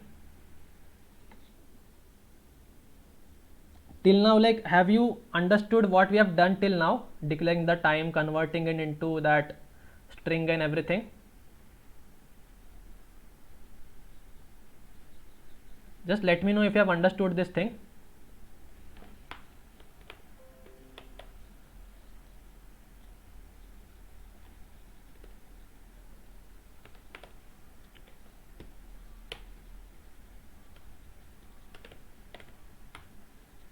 Yep. Now we are just going to set, you know what? We are going to use set interval to repeat this clock, clock function after every 1 second.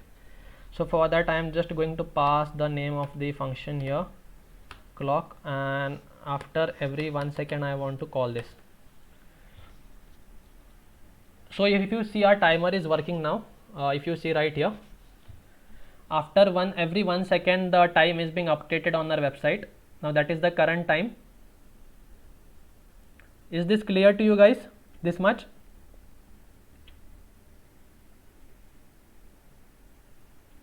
Is this much clear to you guys? Let me know, like, just put up in the chats if this was clear to you guys. We have just, you can use this in your websites to display time, and that how you call the name. You can ask the user their name and put a welcome message. Was this easy to display time? Validation, just hold on for today. We'll cover, when we'll come to forms, we'll cover the validation part. Was it easy? Just let me know, like, was it easy or hard? Just put up in the chat.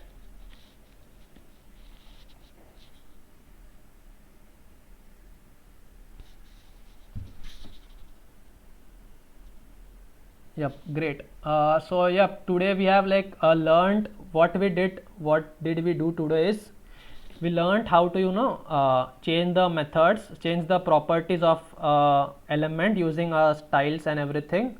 Then we learned how to change the properties based on some condition. Then we learned how to append the data we have to our web page. Then we learned how to use the click events to call this. Then we learned how to change the whole thing, whole property, how you can access those properties. Then the set interval and set timeout function. How to set a countdown timer. Try it yourself, no? Just try. As you see, I just tried it, like we are just trying on the fly. How to change the background and everything. It is basic. It is very simple.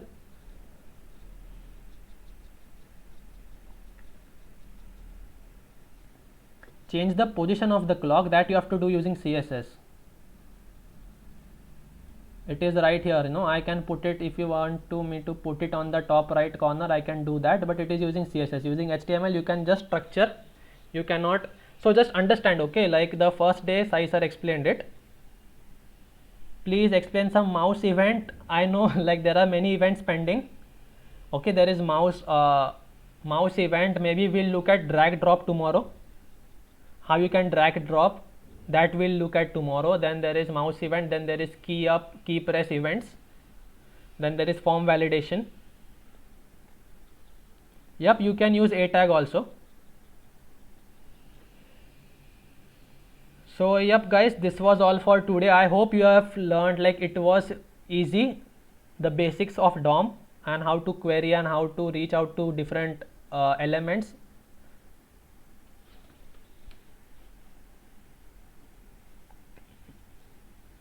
Can you, how many people do we have with us now?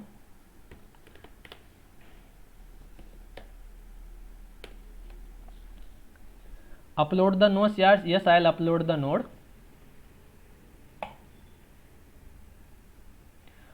There was one question, Praveen, what is the use of value?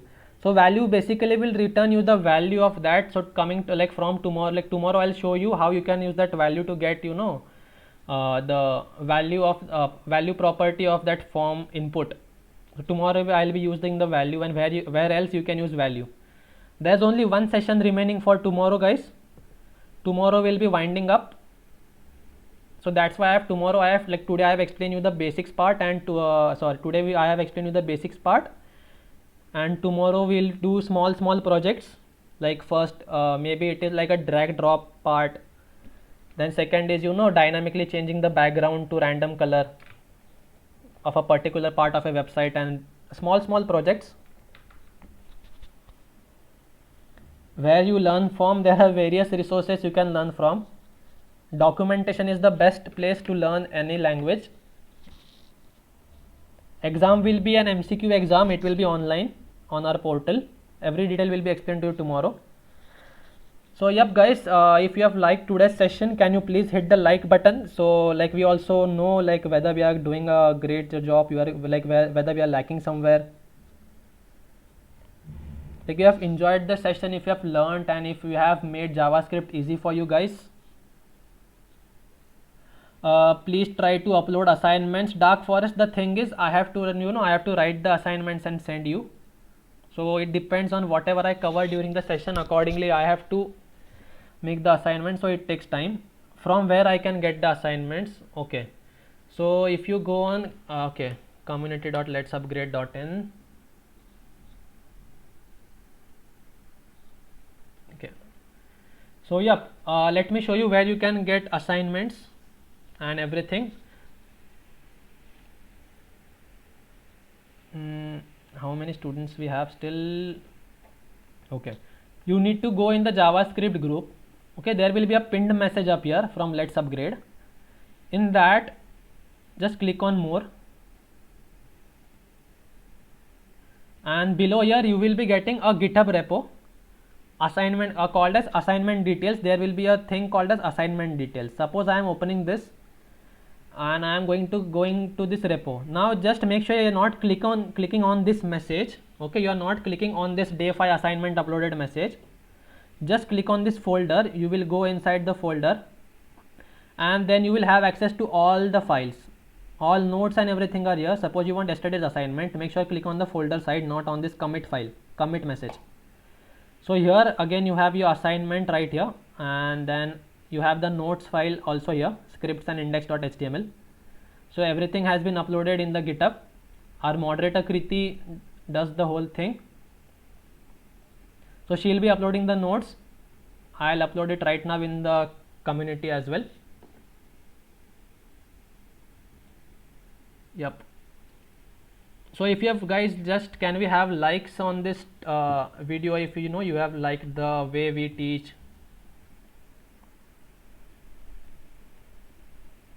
Thank you Sachin. CSS lecture maybe we will plan going ahead.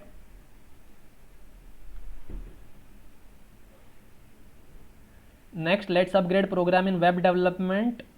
Okay, so just a small announcement from our side. We are like shortly coming up with mean stack or MERN stack, maybe one of the two. It will be a program, it will be a comprehensive program, mean stack or MERN stack, either one of it will be there. for a small minimal price it will be there, and it will be announced in upcoming few days.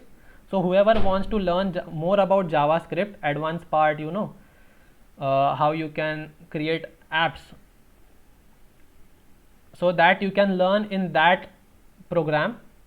It will be a premium program altogether. So we will be announcing about it.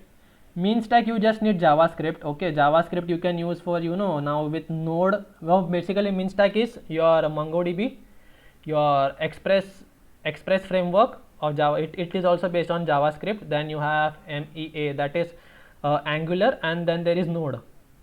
So basically you just need to know HTML, CSS and JavaScript. So yep, let me just upload the files, and as always we have completed with the session. Those who have doubts can stay back, and apart from them, everybody, thank you for your time, and we'll meet tomorrow again. Just let me make the zip of that file.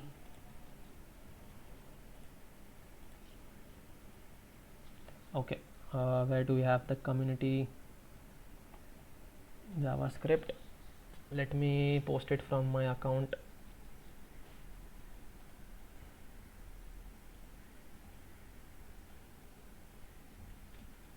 Okay.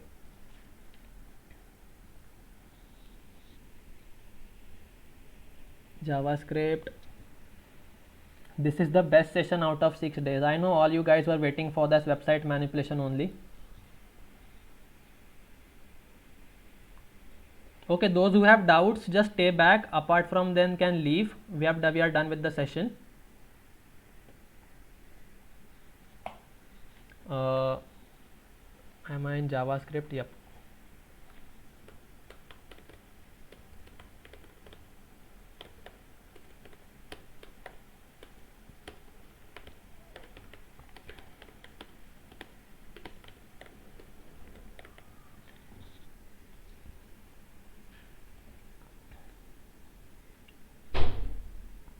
Okay, so now I have uploaded to the notes to the community, so you can get it right here. It will be uploaded on GitHub very soon. The notes and assignment for today, I'll give very small projects, small things, or you can just, okay, so today's assignment I'll just explain here only. Apart from whatever I am giving, I want you guys to learn a little bit about CSS and HTML, a little bit, not much. Okay.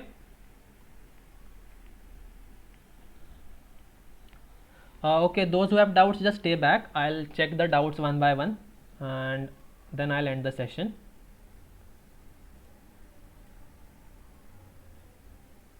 Still working fine, great. Basics.js, yep. So where is the chat? Okay,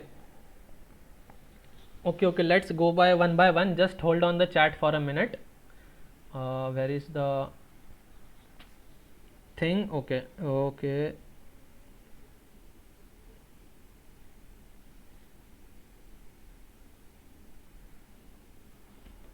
Amazing session, thank you. Day 3 assignments, please extend time in Google form.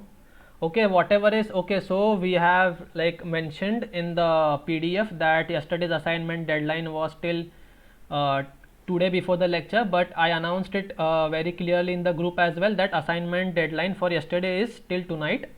So you can take your time because it was delayed from our end.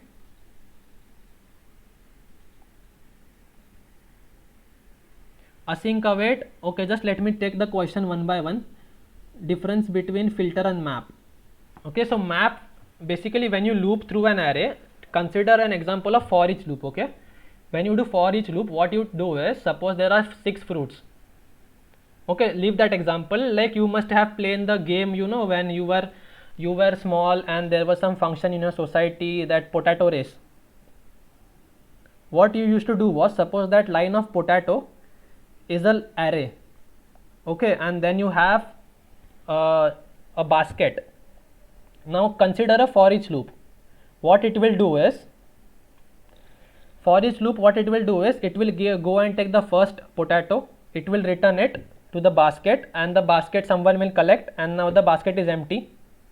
Now you will go and take the second potato, you will put it in the basket, and now then again the basket is empty after doing something on that potato. Now again you will go and take the third potato. So at a single time a single element is returned. But what map does is, same example we'll take. There's a suppose there's a box. Okay, name that box as an empty array. What you will do is, you will go take one potato, put it in that box. You will go and take second potato, you will put it in that box. So now what you are doing is returning an array of potatoes using map.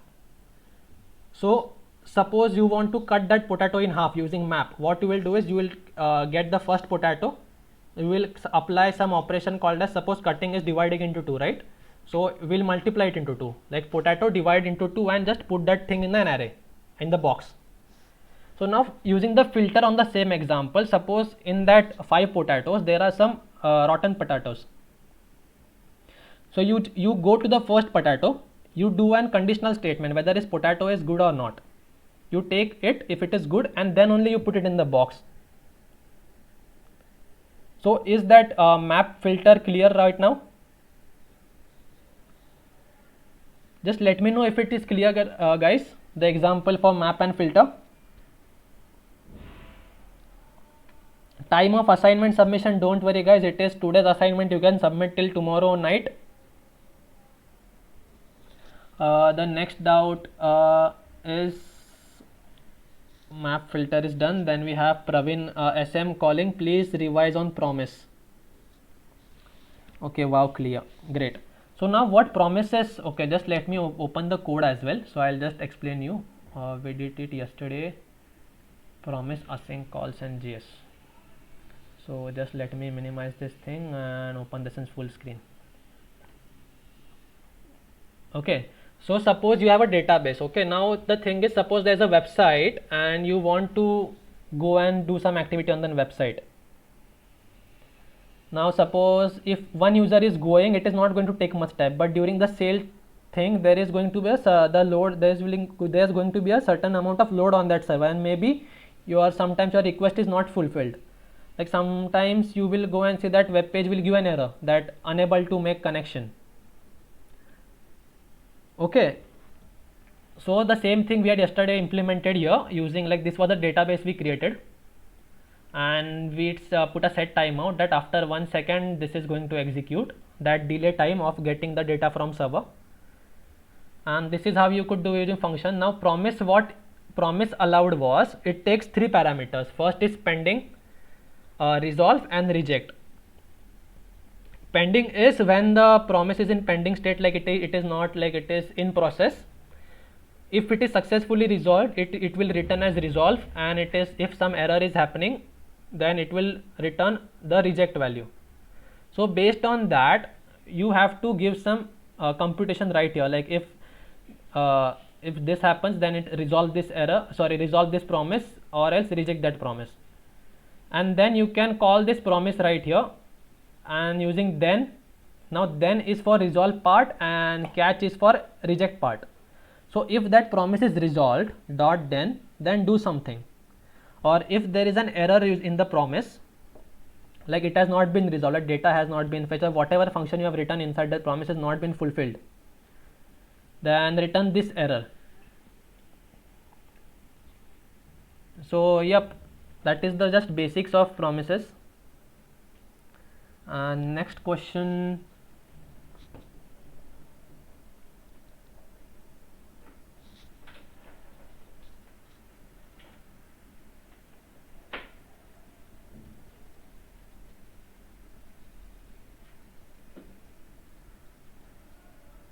How get completed to-dos? Okay, let me just open the GitHub as well again.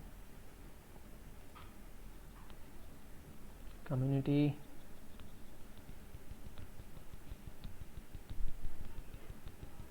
Okay, different between inner HTML and inner text.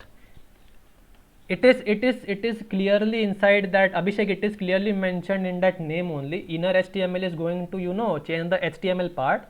Okay, so now if you want me to explain with the code, just a minute, I'll explain you with the code part. suppose okay, now just focus here. This whole thing is a part of HTML, okay, but text, when we refer to text, it only refers to this part. So when you pass it as an HTML, it is interpreted as an HTML by that wherever you write, it is interpreted as an HTML. So when you write inner HTML, it is replaced on this location, but when you write as inner text, it is replaced here. So when you want to add some templated formatted data, like we have added list items. So in the same thing, if I would have done, let me just turn the live server again up, where it is loading, should be up here.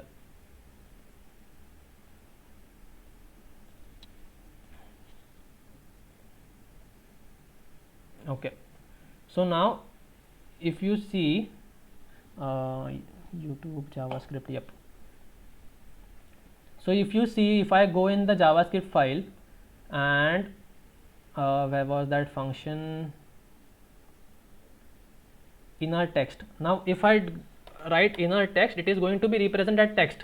Like if you see, the list item has not been interpreted as an HTML tag. Whatever was in this is directly printed as it is on the website. But if I want to format it as an HTML, now you can see that it has been formatted as an HTML. I guess it is clear.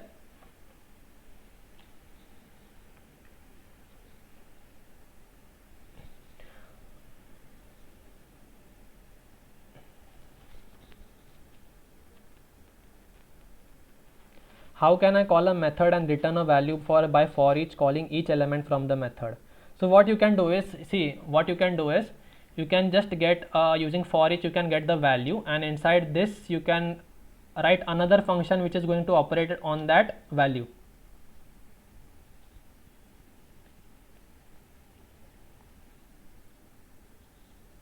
Till then, let me open up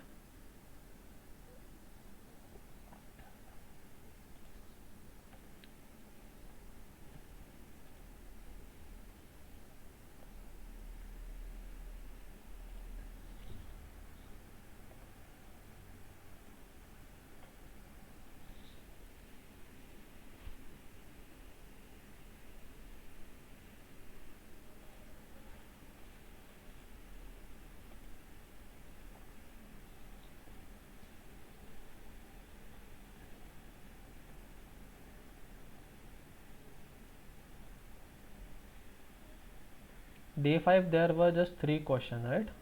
Okay. Okay, now this was okay. Now I'll just explain you verbally what you have to do. Okay, just go and try by yourself for today.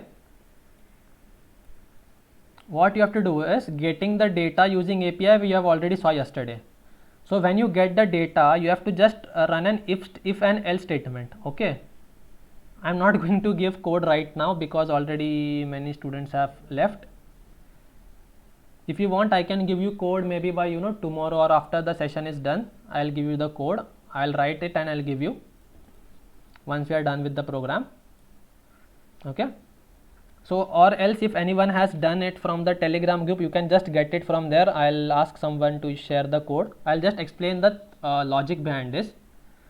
What you want to do is, when you get all the to-dos, it is going to return you an object, and in that object you will have to write an if condition to check whether that there's one, I guess it is not copying paste, so there is one proper key there which is the status is true or that false, completed true false, I guess. So that you can do, and then if it is satisfied, just return it, store it somewhere and then log that, or print it on the website.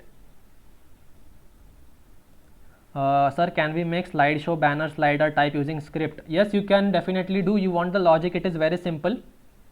Take one div, okay, like take one div of 100 by 100. Inside it, make another div of 500, width of 500 and height of 100. So it will go outside of the div but behind it. And when you are clicking on that thing, the whole div has to change the margin minus 100. So every time you click on that arrow, the margin of that div will shift minus 100 and it will slide that way. That is one very simple logic you can implement. Store all the images line by line on a single div.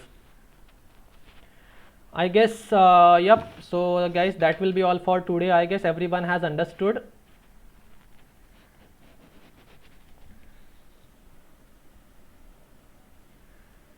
Just write in the chat.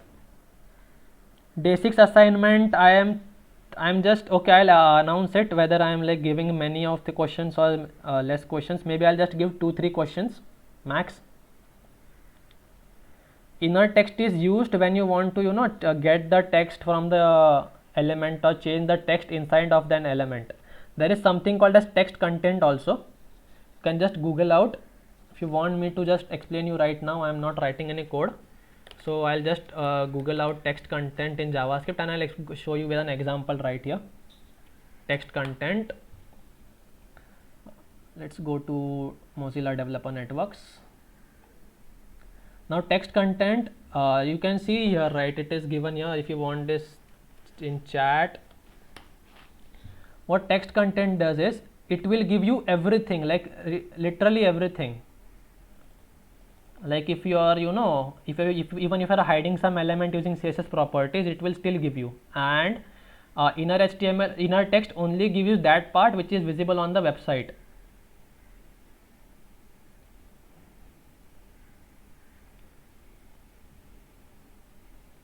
So yep. So yeah guys, this will be all for today. Bye bye. We'll meet you tomorrow the same time. Assignment should be up today by 7 p.m. max. Okay, I'll try to do it very quickly right now only. I'll write it and send it. So yeah guys, thank you for your time, and I guess you have learned a lot of JavaScript. In not much, I know all you were interested in this web thing. This timer is looking pretty awesome. So yep. So yeah, bye bye, and we'll meet tomorrow.